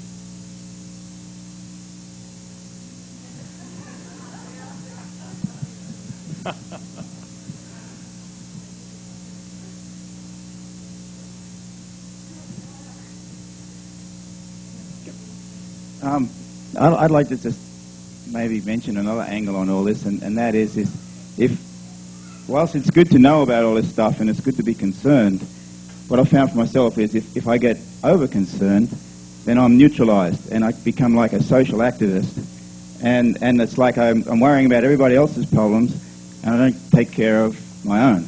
And I believe an answer or a solution to all this is if each one of us starts within and starts with ourselves, and like those 10 points of perfection that were mentioned this morning, if we work with them and not be neutralized, not get too cranked up, that's what I say. Don't get too cranked up about all this, because then we become ineffective and we start, it's like the non-smokers who will probably die before the smokers do, because they go so cranked up about a little bit of cigarette smoke in the room. And probably there's some people here that are like that. Well, I'm sorry, but I just believe that some of these non-smokers are going to die before the smokers do, because they get so cranked up and they're going to affect them physically. So I'd just like to open up that other angle. Now, I appreciate this statement,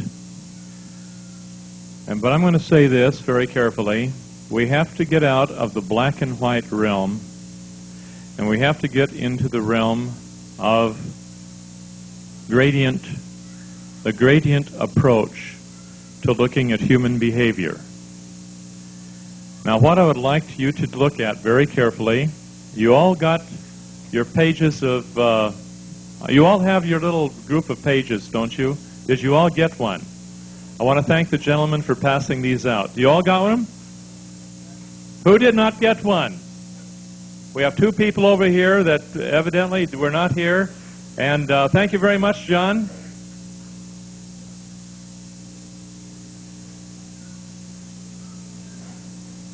Now, what I would like to have happen here is for you to take a good close look at the second page in that grouping.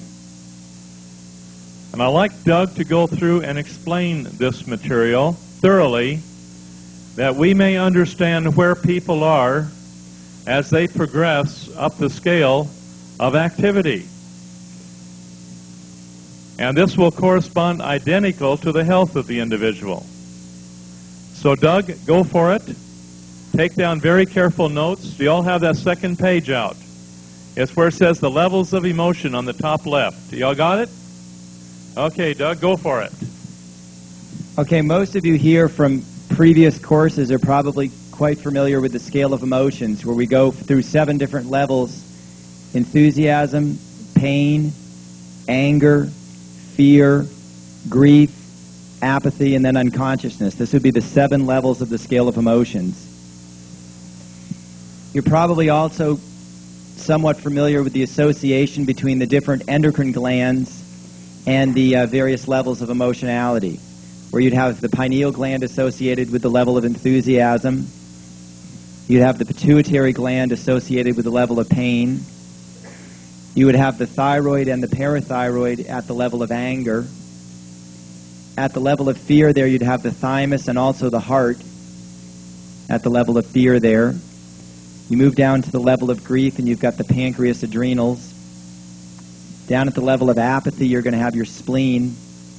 And at the level of unconsciousness, you're going to have the gonads. Now, that's information that I think you should all have under your belt already, whether it's from weekend seminars or books or tapes. What we want to look at a little bit here is the third column here, which is entitled Structure of Social Behavior. And also, briefly, I'm just going to mention this fourth column here. The fiber structure is something that we're going to study in greater depth next week in the iridology. This is where you're looking at the depth and the coloration of the iris fibers. But you might want to consider, just to something that we'll go into next week. Most individuals, if you study the iris of the eye, where we've labeled these different, we've numbered these levels from the top down to the bottom. So the unconsciousness is level 7, apathy is level 6. You'll find that most individuals, the overall fiber level in the iris of the eye is down around a level 6 or a level 7. You're doing pretty good if you're up to level 5. I might add it is getting better. About 10 or 15 years ago, you probably had 90 or 95% of people at level 7. It has actually gotten a bit better since then, meaning we got a lot more people at apathy than we used to. But you're not going to find too many people that are up much above the level of apathy. If you find an individual whose overall fiber level is up around a level 3 or a level 4, that's quite unusual in this day and age. Okay. At any rate, the overall fiber level within the iris of the eye is going to reflect a lot about the condition of the body at the cellular level. Now, the condition of the physical body, of course, is going to be an outer manifestation of the inner consciousness of the individual. And when you start to look at the iris of the eye and you start to look at the fiber level there, and you start to understand that you're dealing with people at various levels of suppressed emotionality, you'll understand a lot of things about people here. Because the thing to realize is the level of emotion, the overall level of emotion that you're at, is going to have a tremendous effect on it's going to have a tremendous impact on where your attention will be focused. It's going to have a tremendous impact on the way that you're going to react in your environment. It's going to have a tremendous impact on what you're going to be fixating your awareness on. An individual at level 7, at the level of unconsciousness, is going to primarily focus upon sex and reproduction. This is going to be where the attention is going. You've heard a few people here say, "Oh, that was a good level 7 joke." That's what they're meaning there. The attention of the individual is going to tend to be fairly riveted upon the realm of sex and reproduction. If you want to consider an obvious example of this, just look at advertising. I mean, it's quite obvious that most things in the world are advertised through sex. I mean, that's the primary. Whether it's done very obviously, or whether it's done subliminally, or whether it's done a bit more subtly, all the same, that this is the level at which people are being appealed to. And the thing to realize is, it wouldn't be used if it didn't work. I mean, that's the simplest way to look at it. You would, if sex didn't sell, then they would go on to something else with advertising. But the thing is, sex does sell for the very simple reason that most people are working at this level of unconsciousness. This is where the attention of the individual is going to be focused. Now, if you look at the scale of emotions, where you've got these 7 levels, you have 7 levels within 7 levels. In other words, at each one of these levels, you have all 7 levels. So, for example, at the overall level of unconsciousness, you've got an enthusiastic level, a painful level of unconsciousness, an angry level of unconsciousness, and so on down the scale. You've got 7 levels within 7 levels. What's going to happen to you as an individual is, as you gradually move up scale, you're going to eventually go through the hyperactivity or the painful level at each level. If you look at the overall scale of emotions, what will be a normal, optimum level of function in the body? What level of the emotions is that? Okay, that will be the level of enthusiasm. As you move from enthusiasm down into pain, has the level of activity increased or decreased? It's going to increase. You're going to be dealing with a hyperactivity there. If you continue to move further down below that, you eventually move into an underactivity or hypoactivity, which you get less and less active as you move down towards unconsciousness. The thing to realize is that that overall cycle is repeated at each level because you've got the 7 levels within 7 levels. So, for example, if you start off at the unconscious level of unconsciousness, you're going to move up scale gradually, and you're eventually going to hit the painful level of unconsciousness, which you can think of as a hyperactivity at the level of unconsciousness, and you would also term this a hyperactivity of the gonads. Now, we'll talk about the cancer and all that a bit later, or you want to? We'll discuss it. Okay. You want to have your points held, and you want to hold other people's points. And so you take Grandma, and you hold Grandma's points, and she's had a couple of operations, and she hasn't been interested at all in any sexual activity for 20 years. You start holding her points, and suddenly the numbness is gone, which takes place at the area of unconsciousness. When the numbness comes off of the case that you're working on, all of a sudden what happens to the gonads? They go from total unconsciousness, and they have to go through a level of hyperactivity. Now, when that hyperactivity comes forth, the gardener is fair game. And you have created a monster. Grandma no longer stays home as a very well-controlled social elitist. She's out stalking. And this is where you have to educate the person ahead of time so that you know that that person understands that during this time of hyperactivity, they have to control themselves a little bit and not allow themselves to do something in a moment of absolute desperation, which they may take a few years to live down with a great deal of humor at every family gathering. Okay? Now, the thing is most people who do this sort of thing, everyone laughs at them because that's their level of activity, and if they're not doing it, they wish they were. And so when Grandma comes onto the scene and starts stalking out the nearest unattached male in the community, married or unmarried, okay, at that point of time, you've got to educate her and say, hey, this is what's happening. Now, you have that responsibility to teach them ahead of time that this is going to happen. And the gonads become hyperactive for a short time. And then that levels off, and they say, boy, oh boy, that was a rush. And they wonder, where did that come from?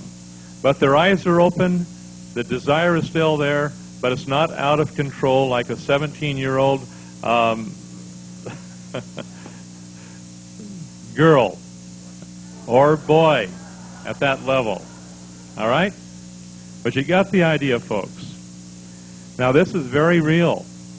When that numbness comes off and the person goes through the anesthetic, who's had anesthesia around them coming off of their body during point holding? Hey, it may not be your anesthesia. Genetically, it can be your parents' anesthesia. You follow me? Because you've inherited that from your ancestors. It may not be yours at all. You've never been in a hospital. But you can go through things that you have inherited from your ancestors and go through that unconsciousness that has been passed down to you through the genes.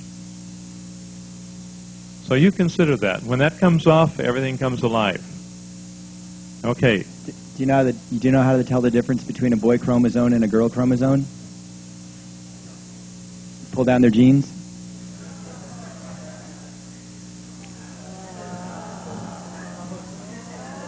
Doug, I used to laugh at that. Now I just chuckle gently.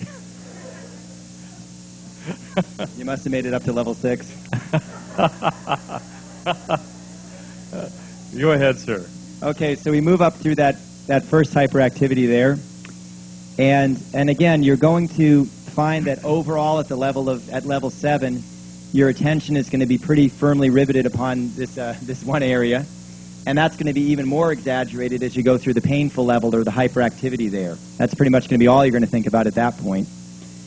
Gradually, as that levels off to a normal level of function, you're going to move up into the level of apathy, which is level 6. You're going to find that as you move up scale, each higher level will encompass the lower levels.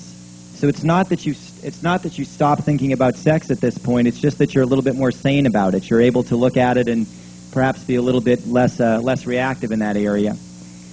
You move up to level 6, the apathy level, and here you have a tremendous fixation on what John will term here involvement without responsibility, or you might also say not social activism, but simply social activity. This is where the individual will really want to get out and be involved with other people. You no longer want to just stay in the home all cooped up. You want to get out there and hang out with the other people. You might want to go down to the park and feed the pigeons with the other guys, or play checkers, or go to the club at night, or you're out there with other people. You want to be involved with other people, not in a position of responsibility or anything like that, but just being out with the people. Don't give them the key to the door because they don't want to open the door of the clubhouse. Don't give them the key to close the door because they won't, and they certainly won't want to clean up, but they want to be there where the action is. There's a reactive urge to survive here in most of us, and I might add that at the root of any reactive urge to survive is a fundamental misconception that your own survival is actually in doubt. In other words, the ultimate basis of any urge to survive is an assumption that somehow or another you're capable of not surviving. So in other words, what we're really looking at is an identification with the physical body. If we understand things in a more absolute sense, you realize that your own survival is really never in doubt. You may lose a body here or there somewhere along the line, but you're always going to keep coming back. The thing to realize here is this: on an intellectual level, most of us here can probably accept the idea that we're not our physical body. On an intellectual level, most of us are probably quite happy to admit that we are not our physical body, that there's something that's more permanent about us. But when push comes to shove and we find ourselves in the path of a speeding bus, I bet you'll find that most of us will quite quickly identify with our physical body and deem that it would be best to get out of the path of that speeding bus. So the point I'm making is that on a reactive level, we're still quite thoroughly identified with the physical body, no matter what our intellectual belief systems may be in the matter. At any rate, one of the ways by which we survive is through identification with something outside of ourselves. And at the level of apathy, one of the things that we'll often tend to identify with will be, for example, you might have an individual here who'll get very caught up in sports, where they'll be a great sports fan. They'll be a fan of a certain team. You ever see a sports fan after they've watched a game and you ask them how it went, and they'll go, well, we won or we lost. And I always think to myself, well, that's kind of funny. I didn't see you out there in the field. You were there in your armchair drinking a beer. But on some level or another, that person it's like somehow or another their own survivability has increased by virtue of the success of their team, or conversely, if their team's lost, it's like a piece of them has been lost. And this is that level 6 here. If you want to look in the realm of advertising here, I'll mention something else. You go back maybe 10 years ago, what was the shall we say the basic plot of most beer commercials? It was basically sex. I mean, basically you would have somebody drink, whatever gender, you would have a person drinking a beer and pretty well riding off into the sunset with somebody quite attractive of the opposite gender. So most of the advertising was pretty thoroughly at level 7. If you look very carefully over the last 4 or 5 years at a lot of the beer commercials, what you'll find is that level 7 is still there, but what you'll see is groups of young, attractive people, but they're not obviously paired off. You'll see 6 or 7 young people having fun and doing cool things, and the people are all fairly attractive and all that. But if you look at the commercials, they're not in pairs. They're not obviously paired up. So what you're really looking at there is not strictly level 7 anymore. You're looking at a level 6 type selling point, where now the catch is drink this beer and you'll get to hang out with cool, fun people like this, which is basically level 6. So believe it or not, that's a sign of progress. No, truly, I mean, it's a sign of progress. And look at the iris of the eye. If you go back, some of you that have been studying body electronics for a long time, you go back and look at eye slides that John would have taken back around 1980. What percentage of people had a dark black skirt rim back there, Jim? Back around 1980 or early 80s when you started? 100%. Pretty much every single person you saw. Look around the room here and see how many dark black skirt rims you find. You won't find them. You won't find them because most people are coming up to level 6. Alrighty, we move upscale a little bit. Somebody, I think what got us into the subject initially was somebody made the statement about social activism. This is what becomes our preoccupation at level 5. You've identified with social activity and involvement without responsibility as you go through level 6. As you move up through level 5, this is the level of the social activist. You're starting to identify with belief systems, with ideologies, with different types of intellectual constructs here. And I might add, just as the person at level 6 will live or die with the success or failure of their favorite team, the person at level 5 will tend to identify with what they perceive as a just cause, and they will also basically live or die with the success of this just cause. So, for example, if their particular belief system seems to be, shall we say, catching hold in the world, they will feel a great sense of elation. They will feel a sense of like somehow or another they're succeeding, like somehow or another they're doing better. And if, on the other hand, the belief system with which they're identified is being rejected by other people, they will feel a deep sense of personal loss and personal rejection, because in their own mind, reactively, their own survival is very deeply tied in with the particular belief system that they're involved in. If you look at the scale of emotions here, where you've got 7 levels, fear is the dividing line in the scale of emotions. When you're below the level of fear, you experience yourself as being the effect of your environment. You experience yourself as being the effect of your environment. If you move above fear up into anger, pain, and enthusiasm, you're capable, at least in part, of perceiving yourself as being causative in your environment. Fear is kind of the dividing line. You don't see yourself as actually being capable of changing things, but you do see yourself as capable of doing what? Running away. You see yourself as capable of fleeing the scene. So if we look at level 5, the grief level, how do we experience ourselves? Do we see ourselves as causative in our environment or as the effect? We're still at the level of the effect there. So what is the perspective of the social activist at the grief level? They're looking at something outside of themselves as the source of the problems in the world. In other words, it's all the fault of the communists, or it's all the fault of the capitalists, or it's all the fault of someone else. I'd like to take a few moments here and give you a quote from Lenin. Lenin stated, and this is widely circulated among the atheistic propaganda, which is, man's social existence determines his consciousness. Meaning, as many people have been taught in the psychology of the last 40 years, that man's consciousness is molded by the environment. In other words, we do not have choice, but we are dictated to and controlled by the environmental conditions. That justifies the means to the end. Now, the whole concept of atheistic communism is based upon the principle of intellectualism, of dealing here at level 5 of these various causes to change the environmental conditions so that you no longer have the person at the effect end of that condition, not recognizing that the whole scenario is an outer fixation, shall we say, on the physical level of the inner essence of the individual. So, the person is working on changing the outer circumstances in a social, what we will call social activism, which you'll find here at level number 5. You may want to write that in, because this is something that people get involved in. Now, before Doug continues, I want to point something out relative to our point holding. In point holding, if we understand these principles, and we'll understand, for example, a person comes up through apathy, and they don't feel responsible about something, they don't feel to take care of anybody, they don't feel to do anything, you allow them to feel the feeling and to get that feeling out.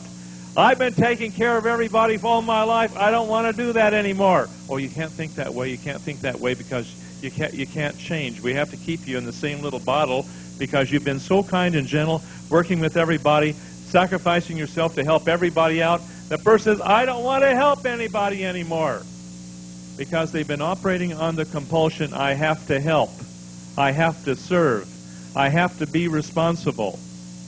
And as soon as they blow out that compulsion that has been genetically imbued within them because grandma was like that, her grandmother was like it, and we end up, I have to be responsible, I have to take care of everybody, I have to make everybody happy, I have to clean the table, I have to make sure all the dishes are put away in the proper place. All right?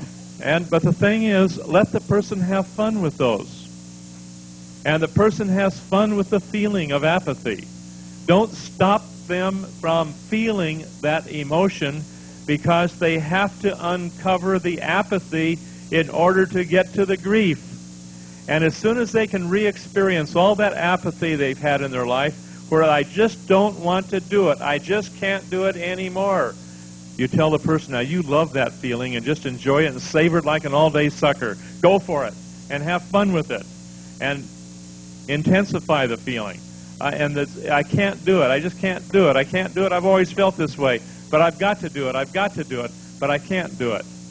And after a while, if you remember Alan going through his scenario up here, beautiful scenario, he released that blockage because the people allowed the individual to really analyze and take a look at all that suppressed emotionality.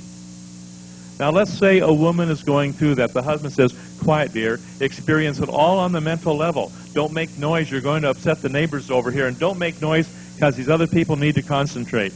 Don't make any noise. Now on one hand, it's not the place to talk about how to make a lemon meringue pie.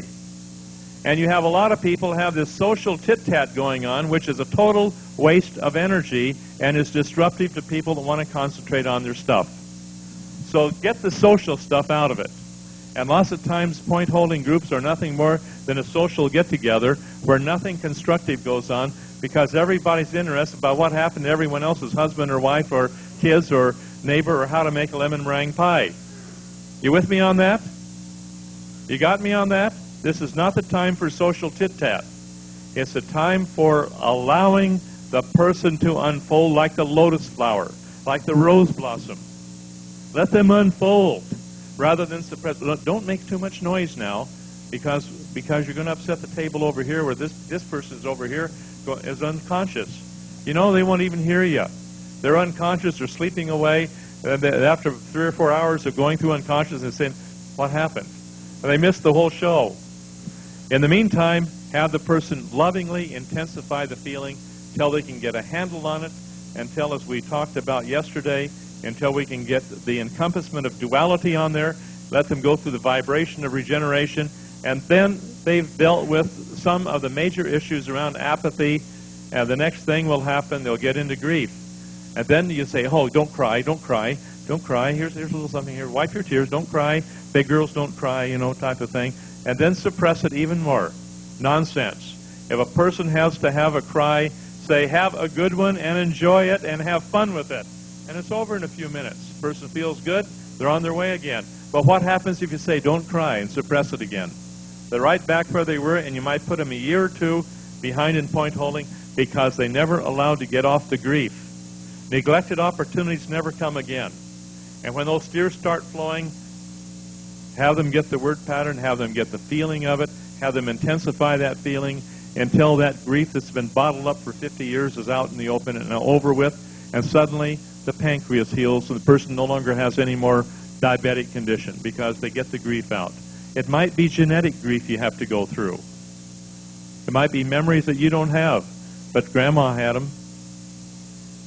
Allow that to happen because the memories will become very intense. The feelings will become very intense. And then the person, as soon as that grief starts working, up they come to social activism. Don't tell them they can't go out here and save the salamander. They want to join that organization to save the salamander. Tell them to have a good time at it. Go out and save the salamander. You know? And then away they go. And they're out here on that telephone call getting everybody to save the salamander and don't cut down that tree. Save the trees. Let's save the trees. Let's not cut down the tree, all right? But by golly, get involved in that. If you feel to get involved, get involved. Get it out of your system. Because you'll always wish you had.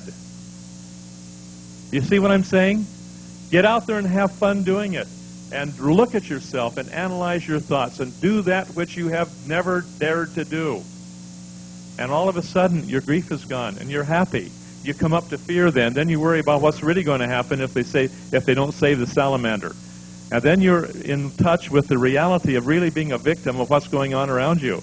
And you realize that you're being victimized as a race, or you're being victimized as a planet, or you're being victimized by the aliens. And you start really realizing there's something out there to give some very healthy respect to. And then you get through the fear, and you come up to the anger. And then you start stocking up on your shotguns and whatnot, and you're ready to go to war. That is the dangerous point because you want to kill somebody. Now, you better control yourself at that point of time, or else you'll do things that you'll always regret doing later on when the anger is over and done with. And then you'll start feeling the pain, the emotional pain. I should have done them in when I had the chance, And you feel all that emotional. Hey, I've been there. I went out with after one guy one night with a shotgun. I couldn't find him. And I would have used it if I found him at that time. I mean, anger has its moments and limitations. You look back upon it and you realize that everyone has a breaking point if we have resistance within us. Okay, you let all that stuff go. You let the forgiveness go. Sometimes it's very painful, but you let it go. Okay? But you have to allow yourself the privilege of savoring going out on the hunt for the kill. And then check yourself before you do it and say, that is not the wise thing to do. That is not the wise thing to do. I don't need a criminal record this time in my life. All right? Hey, this is the way it is. But the thing is, enjoy it. Don't suppress it, but don't let it get out of control.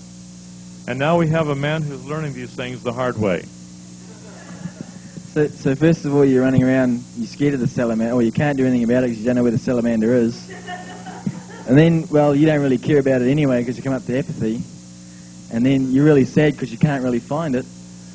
And then you come up to fear, you finally found it, but you ran away. But by the time you get up to anger, it's like, instead of saving the salamander, now you want to kill it. And then, Brooke, after you kill it, you come up to the level of pain where intuition develops, and you start to really feel the pain and suffering of that salamander. And then you come up to enthusiasm and really enjoy the salamander's plight. With empathy, of course. Okay. But you do understand that this is going to be, and we're going to see all forms of injustice. If we resist the injustice, what do? We perpetuate that which we resist. So we don't resist the injustices. We do what we can to bring love, understanding into the world. And sometimes that will require some very interesting, harsh social action in order to correct injustices. That doesn't mean we become like a little docile person sitting back there just love, love, love, huggy, huggy, kissy, kissy. No, you become a roaring lion at times to get things done that have to get done because you learn to use appropriate activity where appropriate activity is necessary at that time. And you do what you have to do to get a job done. And you get it done as effectively as you know how. And that's going to take being able to act at any one of these levels in its proper time and proper place. The thing to realize here is that none of these levels of activity in and of themselves are either right or wrong. As John has expressed it in the past, a rose is a weed in a field of wheat. I mean, a rose in the middle of a field of wheat is not, it's a weed.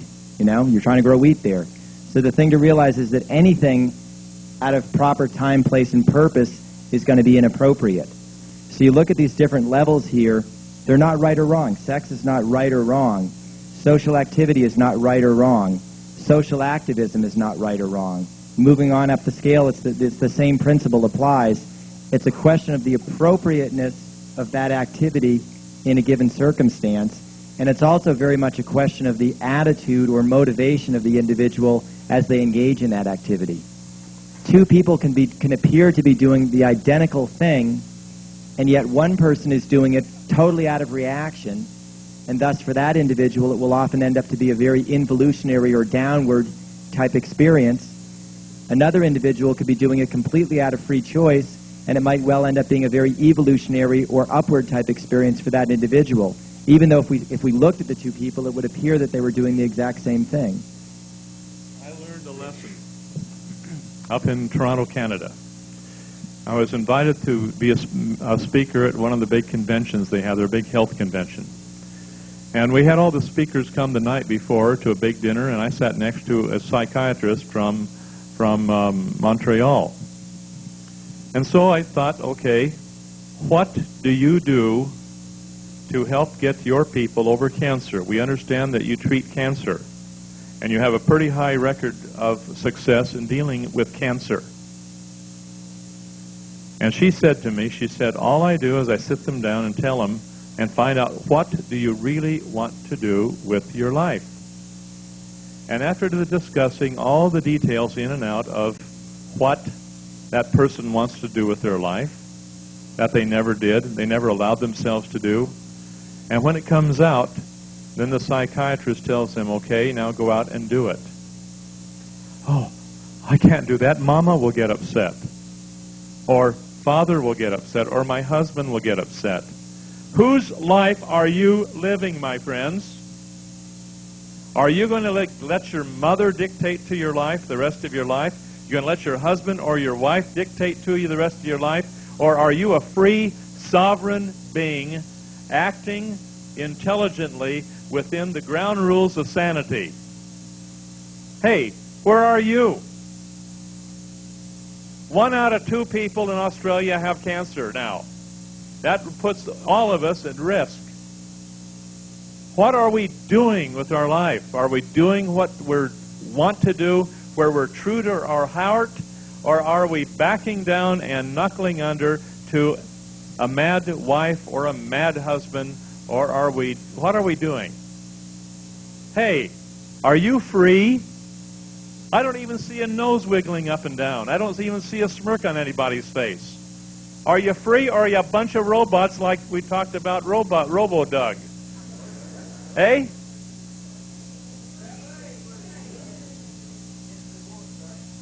Well, are you free? Okay, this is free. Now you can be free with commitments, and sometimes it's very wise to keep the commitment you have. You've spent a lot of years working on that, and you probably found the only person to really put up with you in life. Okay? But so don't go throwing the baby out with the bathwater, but take a look at the freedom that you have when you know that you are truly free. This is what the psychiatrist did. Find out what that person wanted to do that they never allowed themselves to do. Now, go out and do it. And all of a sudden, you have a remission of cancer, because the person is no longer resisting all of that stuff that's been bottled up within them. Mother wouldn't let me do this, and Dad wouldn't let me do this, and nobody lets me be me. I can't be me because I have to serve, and I have to be responsible, and I have to take care of everybody. You should have seen all hell break loose when Anita and I disappeared off the face of the earth, and nobody knew where we were for quite a long time. Doug knew, about the only person who did.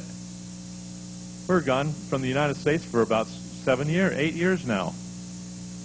Now, the thing is when the phone is ringing off the hook from 6 in the morning till midnight, and you've got more obligations than you know what to do with, you have to reach a point where you have to get your own sanity, my friends. And you've got to do something that you really want to do, even though you've got everyone crying for help. You've got to keep your own sanity about yourselves. And that your first responsibility is to yourself, or you can't help anybody. Is that clear? Okay, this is what it's all about. Now, I have found by sad experience that if you don't do what other people think you ought to be doing, all of a sudden you no longer have any more friends. So therefore, let's do it and do it right and really have fun doing what our heart tells us to do. And hang those fair weather friends, and then you find out who your friends are. That's right. But don't try to keep people happy who all they want to do is to manipulate your life around. Don't live for somebody else's masterminding your life and making you feel guilty if you do something that makes them mad. That's emotional intimidation. Yes. Emotional blackmail is another word. Come on, Simone, give it to him. Not really. Then give it to me. This is a question going back to the levels of emotionality. When you're going upscale and you're just surrendering and letting everything come out that has to come out, now when you look at the fact that we are the creative force of everything on the outer, the fact that we might be, as we're going through this, putting out, word patterns or thought patterns, I'm stupid or I'm dumb or something like that, and the fact that whatever we think we create. Now, when we're doing this in a way that is for our growth, does that mean that this would come under a higher law, as in your... Do you understand what I'm getting at? Okay, there is nothing on God's earth a greater disappointment than instant mashed potatoes. It's like instant sainthood. People trying to be a saint when they're not a saint, and not allowing themselves to be a delightful deviation from the norm and being delightfully human. Oftentimes we say, and we use as justification in our book, you have to experience something on the mental level which exists on the physical, or you'll be bound on the physical. That's true. But getting to that point means we have to allow ourselves to get the memory and the feeling and to re-experience it so we can release it forever from our being. So we let the feeling out rather than trying to control it and suppress it. We let the feeling out so we get a handle on it. Then we can re-experience it mentally. We can feel it through the body. We can experience it mentally. We can catch the duality of the I can't type of thing, and then eventually release the whole thing.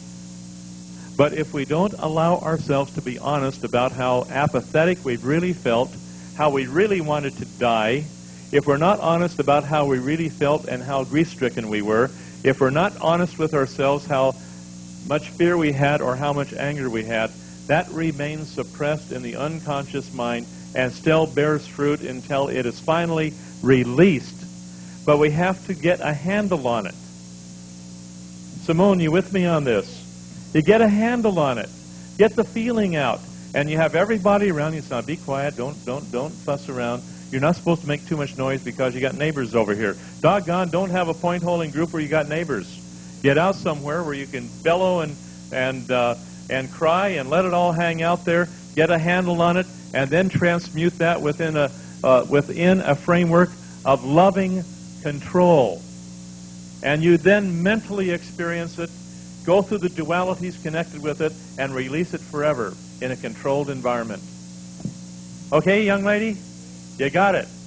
Okay, and the rest of us, thank you, Simone, for asking the question. Very important. Doug? Consider this, Simone. The thoughts, words, and emotions that we hold in a continual state of creation, these do create our outer reality. As you're going through a point-holding session and you're re-experiencing various thought patterns, word patterns, and emotional patterns, those patterns have already been held in a continual state of creation for years in the unconscious mind.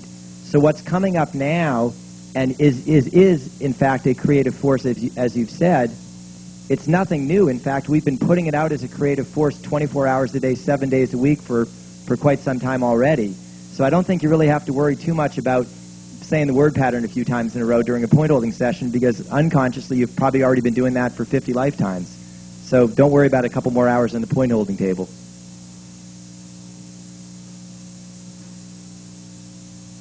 Okay, we move up the scale of emotions, and bear in mind again, none of these levels of activity are right or wrong in and of themselves. They're things that we master sequentially. You hit level 4, the level of fear. This is where the individual becomes very security-minded. The focus of attention will be directed towards physical and material security. This is, would you like to talk about that a little bit, Brooke?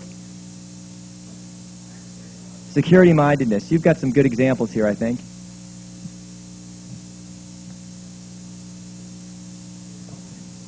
I feel very secure right now.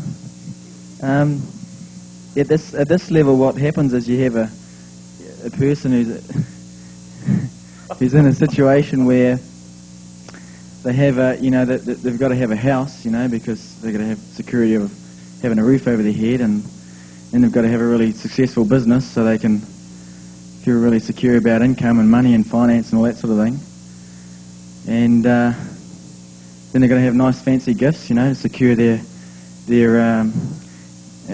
sort of stature in society. And then they've got to have all this jewellery protected by an alarm system on the house, and then they've got to get a dog, to guard the house just in case somebody breaks in through the alarm system. They won't get through the dog or get past the dog. And then they've got to have a big 8-foot fence around the house so that the dog can't get in, or no one can handle the dog and knock the dog out and then go through the security system to get their jewels and that in the house. Or somebody might steal the dog. And it just goes on and on and on like that. You get a lot of barbed wire around the top of it. Top of the fence. Yeah. And then they'll get sort of armed so they can protect the dog. Because someone's going to kill the dog so they can get in through the alarm system. And it just goes on. I'm sure you've all.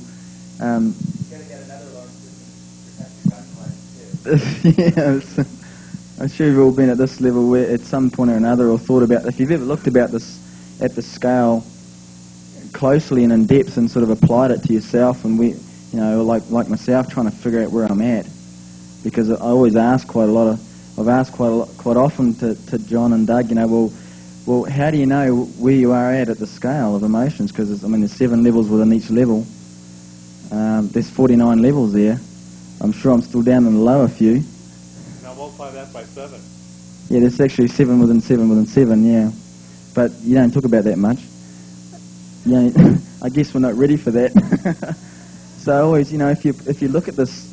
If you've ever looked at it and try to apply it to where you're at, to find out what sort of level you're at, with myself, you sort of, at some stage or another, you get to the point where you've got all these sort of possessions, and all these gadgets and gizmos trying to protect your security. It's interesting when it comes to a time when you feel like you want to let it go because you want to get through that, and you sell a house and you get rid of the business and you give the dog away and. And you no longer have the guns. So yeah.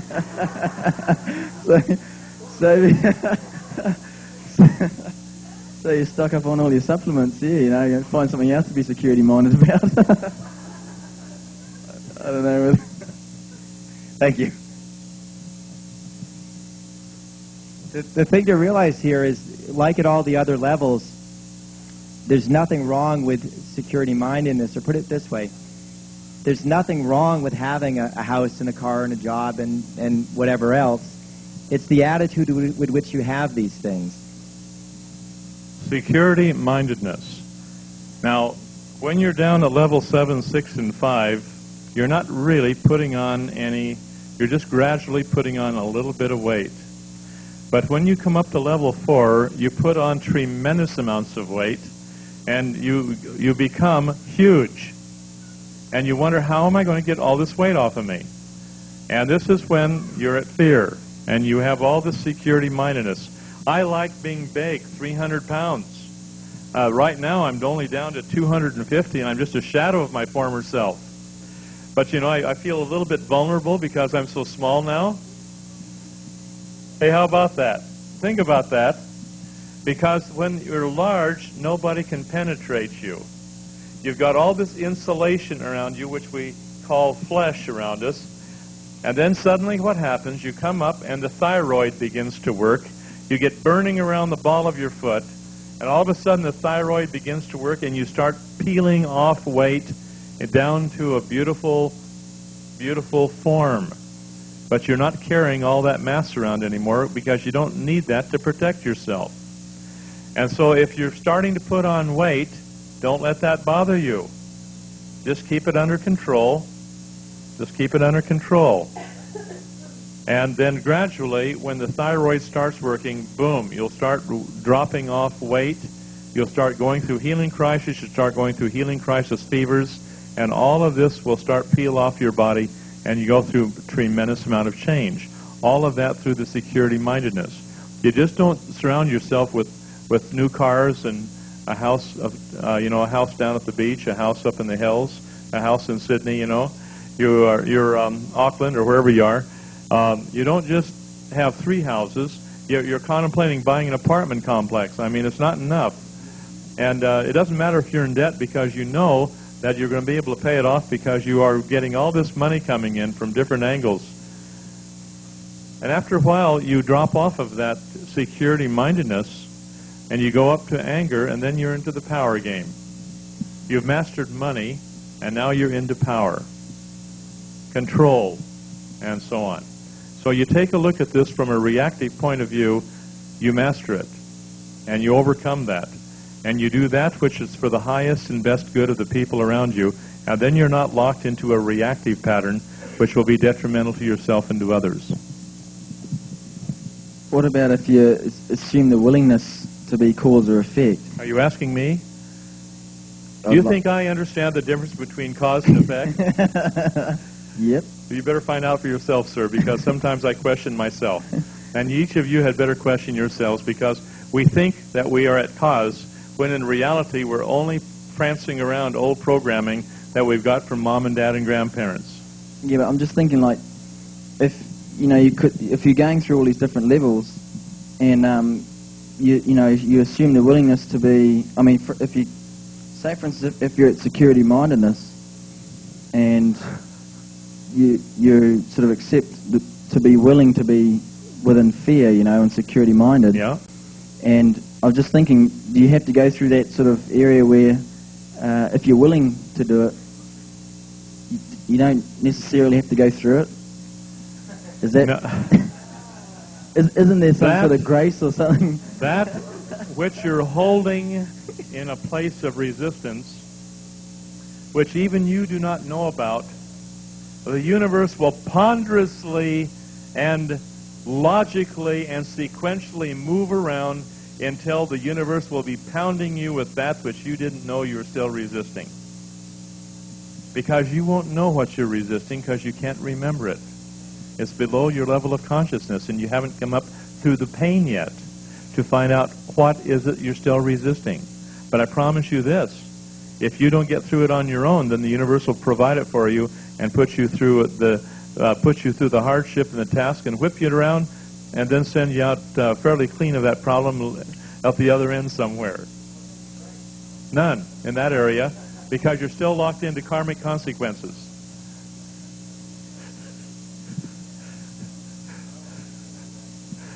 Things aren't easy on us, my friend. The universe will extract its toll. And now we think we know and we don't know until the universe puts us into a situation, and boom, now we know that we have to pay the price.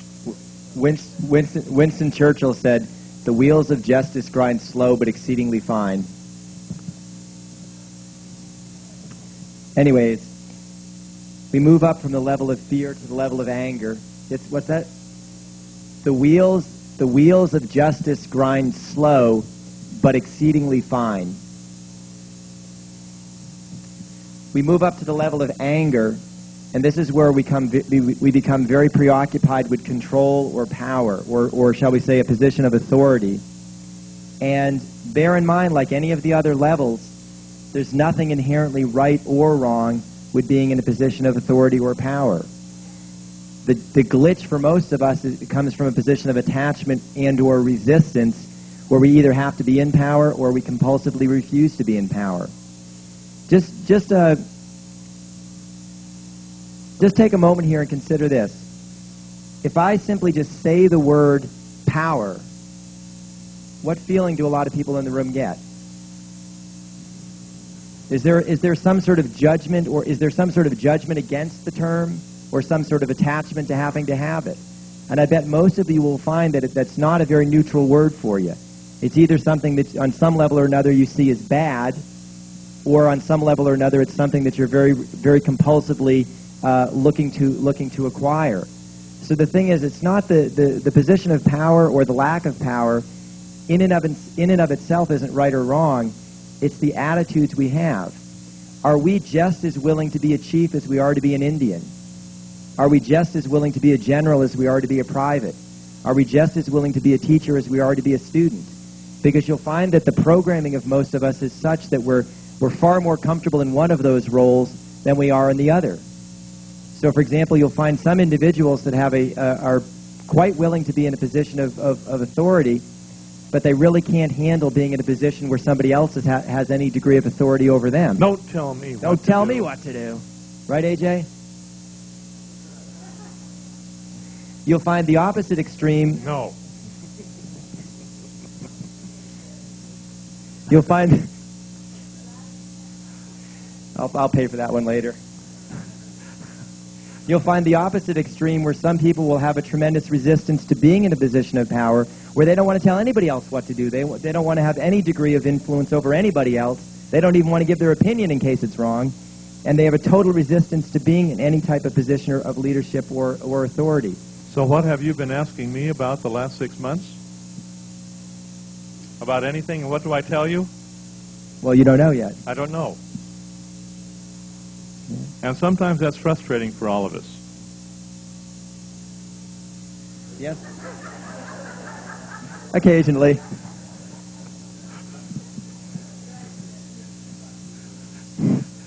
Go for it. What you'll find is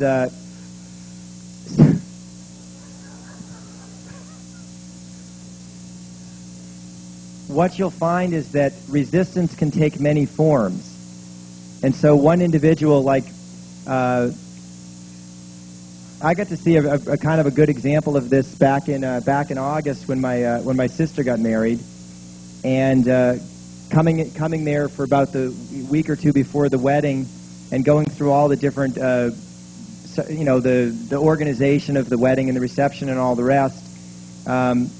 We went there, and my wife and I were both, and my daughter, we were all like, part of the wedding and that sort of thing. But really, ultimately, it wasn't like our responsibility to really organize or plan anything. We got to just kind of go and be Indians, just kind of do what the people that were coordinating it wanted us to do. And for me, that was actually kind of fun, because typically traveling around teaching seminars and all, I'm usually the sort of on the other end of the stick. And it was actually quite a relief in a lot of ways to get to just sort of follow orders and not really have to make the decisions. But what was really interesting was there was one individual there, a college roommate of my sister's, that was kind of in charge. It was her responsibility to plan the whole thing. And as she was sort of organizing things, there were a number of other people involved in the whole thing who, shall we say, weren't really enjoying the role of being an Indian. These were people that were quite used to being chiefs in their life. And they were always kind of second-guessing the person and trying to sort of take over control and this and that and try to make sure everything was going smoothly. And it was like they couldn't step outside of the role that they were normally in. They couldn't relinquish control. They couldn't relinquish a position of power or authority. So their programming was totally, I have to be in control. I have to be in charge. And whenever they found themselves out of that position, they really couldn't handle it. It totally popped their buttons to be in a position where they weren't in control.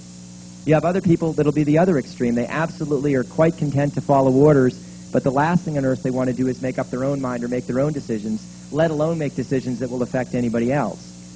So just bear in mind that these reactive patterns can be very, very diverse and very varied from one person to the other. Are we just as willing to be in a position of power or control as we are to be in a position where we are under the power or under the control or under the authority of another individual?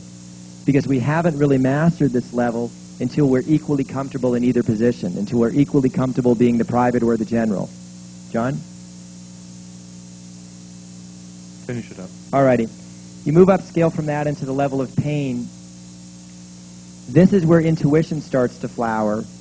This is where we first begin to truly be aware of what other people's points of view. When we're at the level of anger, we're totally self-centered. We see things from one point of view and one point of view only, and we're, for all intents and purposes, incapable of seeing things from any other point of view. So true intuition is not really possible until we've risen up to and through the level of pain.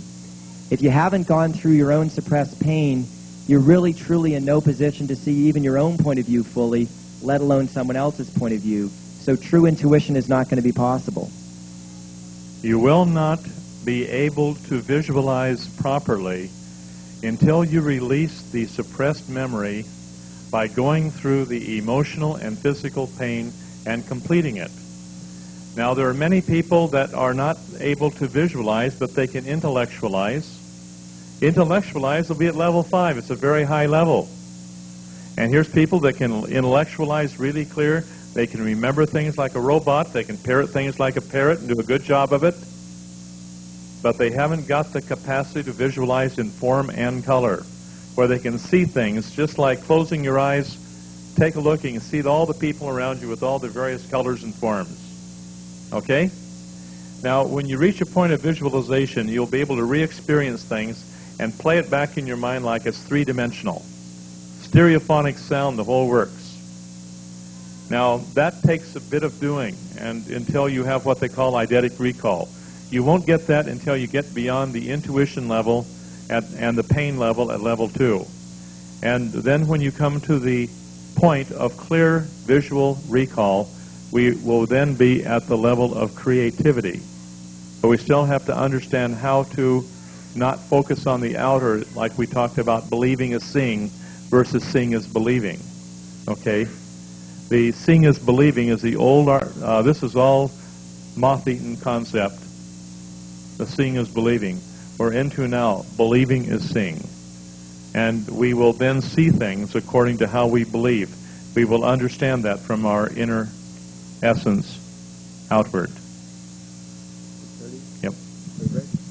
It's 6:30, folks. We can probably go on till 9 o'clock, but I think the food is going to get cold, and the gods don't like cold food. All right?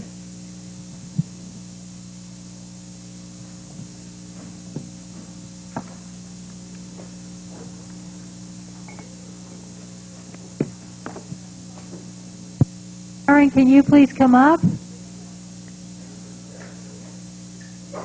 and just kind of introduce yourself to everyone, and maybe just tell us where you're from and anything about yourself? Just tell us who you are, where you're from, and why. And Wendy, Neil, would you come up here also, please? Oh, yes, Wendy. Well, I'm just really sorry I missed hearing all of you guys getting up here. That's what I missed. What I feel I missed is hearing all of you guys' stories. So, hi, I'm from Florida, and last but not least, and glad to be here, and sorry I'm late, and sorry for me I'm late, and nice to see you all, and I'll be seeing more of... Oh, my... That's important. My name is Karen Blount.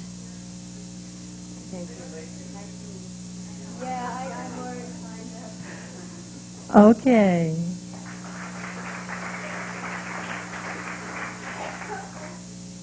Thank you.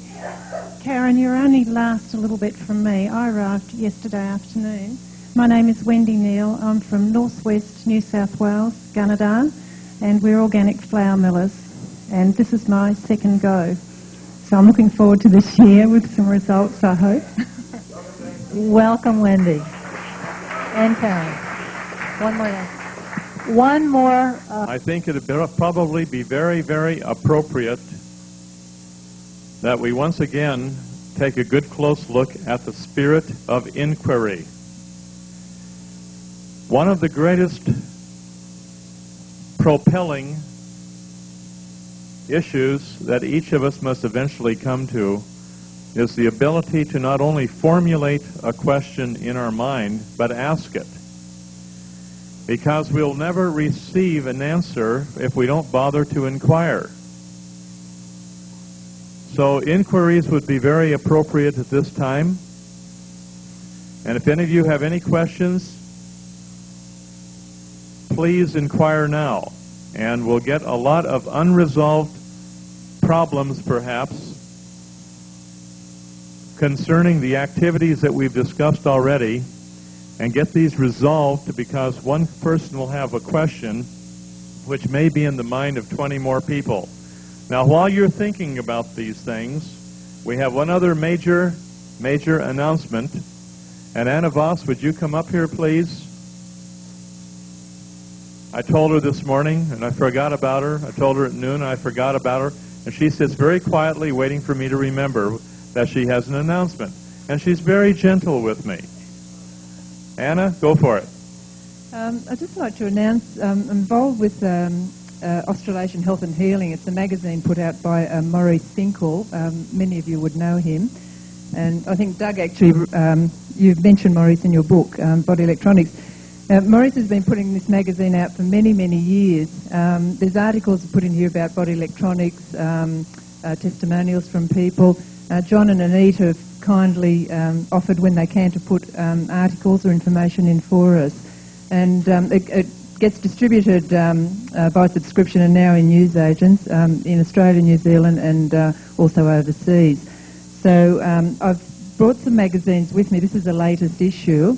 And there's also a newsletter with it for $6. So if people would care to buy it, I'll just put a little box up there, and if you just pop the money in that, it would be appreciated. There's also, I'll leave a subscription form, so if you find that the information's informative, you can just fill that out and let me have it at some stage over the next few weeks. Now, Anna, hang on just a moment, please. This is the Australasian Health and Healing Journal. This is a tremendous magazine, and you get information here that many other journals dare not publish, because immediately whoever puts this material out is on the firing line. I think that would be appropriate. But this man, Maurice Finkel, speaks the truth. He puts out the information as he sees it. And frankly, if there's one magazine you should subscribe to get up-to-date general information on the healing aspects, which is worldwide, get this particular magazine. Now, Anna happens to be the co-editor. And there's a lot of information here. And I'd like you to pay attention. If you haven't got a subscription, please consider getting one and subscribing to this. Thank you.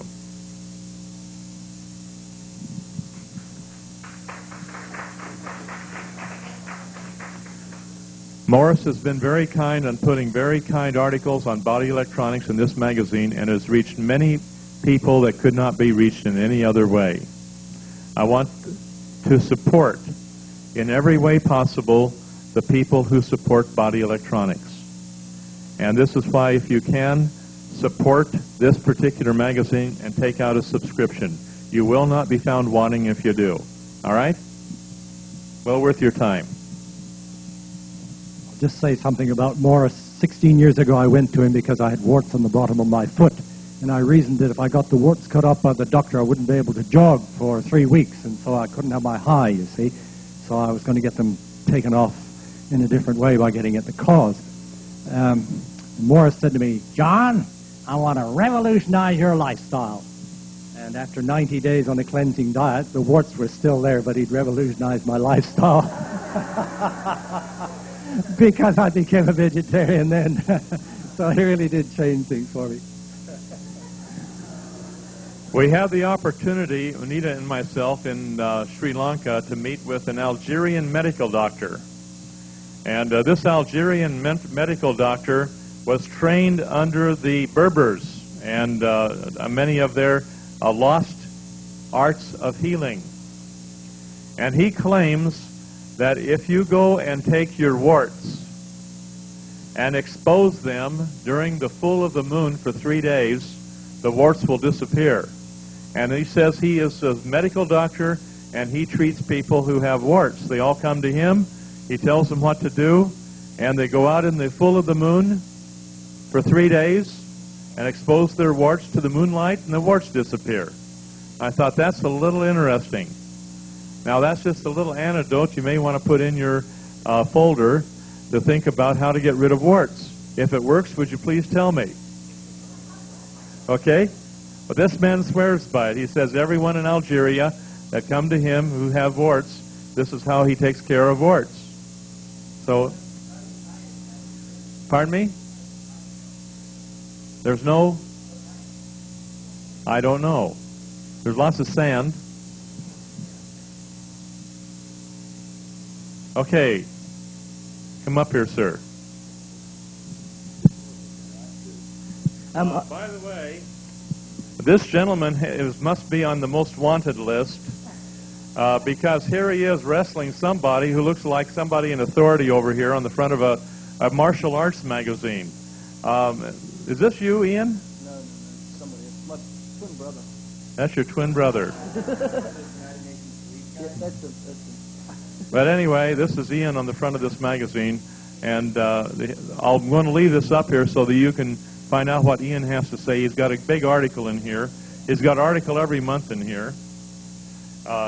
Anyway, Ian, the time is yours, sir. Okay, I wanted to know how to meditate, pray, and decree. I know absolutely nothing about it. Well, I know about meditation, but I wanted to know how you guys did it. Okay, 3 things. You want to learn how to meditate, Well, whatever I need to do to pray, and decree. Is that correct? That's true. Yep. Okay, Anita.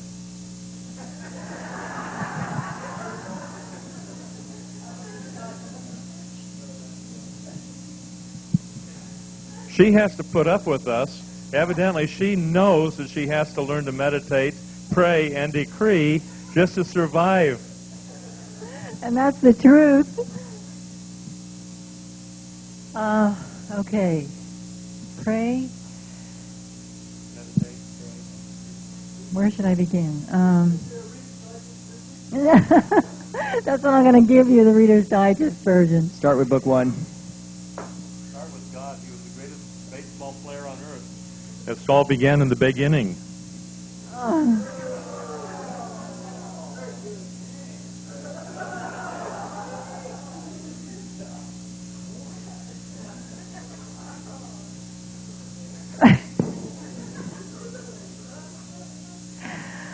Okay, this is a tall order. To meditate, there's many different versions of meditation. Okay? Now, I hate to keep going back to, well, I don't hate, I love to go back to the SRF method of Kriya Yoga because these are ascended masters and they have said that this technique can accelerate your spiritual progress. And it's all written in the SRF teachings. And I'm not at liberty to give those teachings here because of what they say. They say that you should read it yourself, and if someone is interested, they should write to the center, get the lessons, and then they can do it. So this is the meditation which I would recommend because this accelerates your meditation spiritual growth. This accelerates it. You get the most out of what you're doing for the time you're doing it. It's called Kriya Yoga. Yeah, Kriya. K-R-I-Y-A. Kriya Yoga.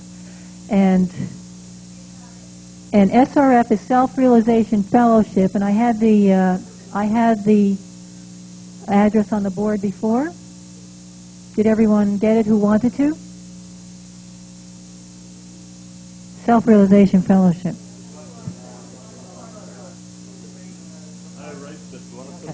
All right, I'll put it up again later on.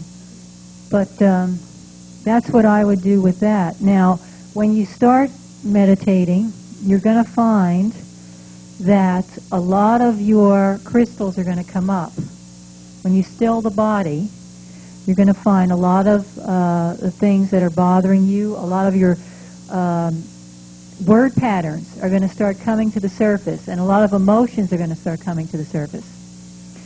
And what Yogananda says, what is the greatest fault with most people is that they don't meditate long enough.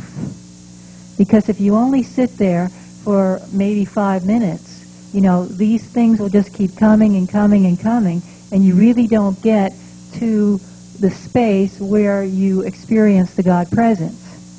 Because you see these things coming up, and you let them go. You don't suppress them, you look at them and allow them to go. And you will get to a place where all of this stops, and you will experience the God presence at that time. I don't question the teachings of Kriya Yoga for a moment, but I know what I have received as a result of my prayers pertaining to meditation. And as these things come into focus, okay, my question was, what do we do with it? There are 4 things, and you find this in Book 1 of the Logic and Sequence series. First of all, you observe very, very astutely the energy patterns which are not only in front of you, behind you, to the left, to the right,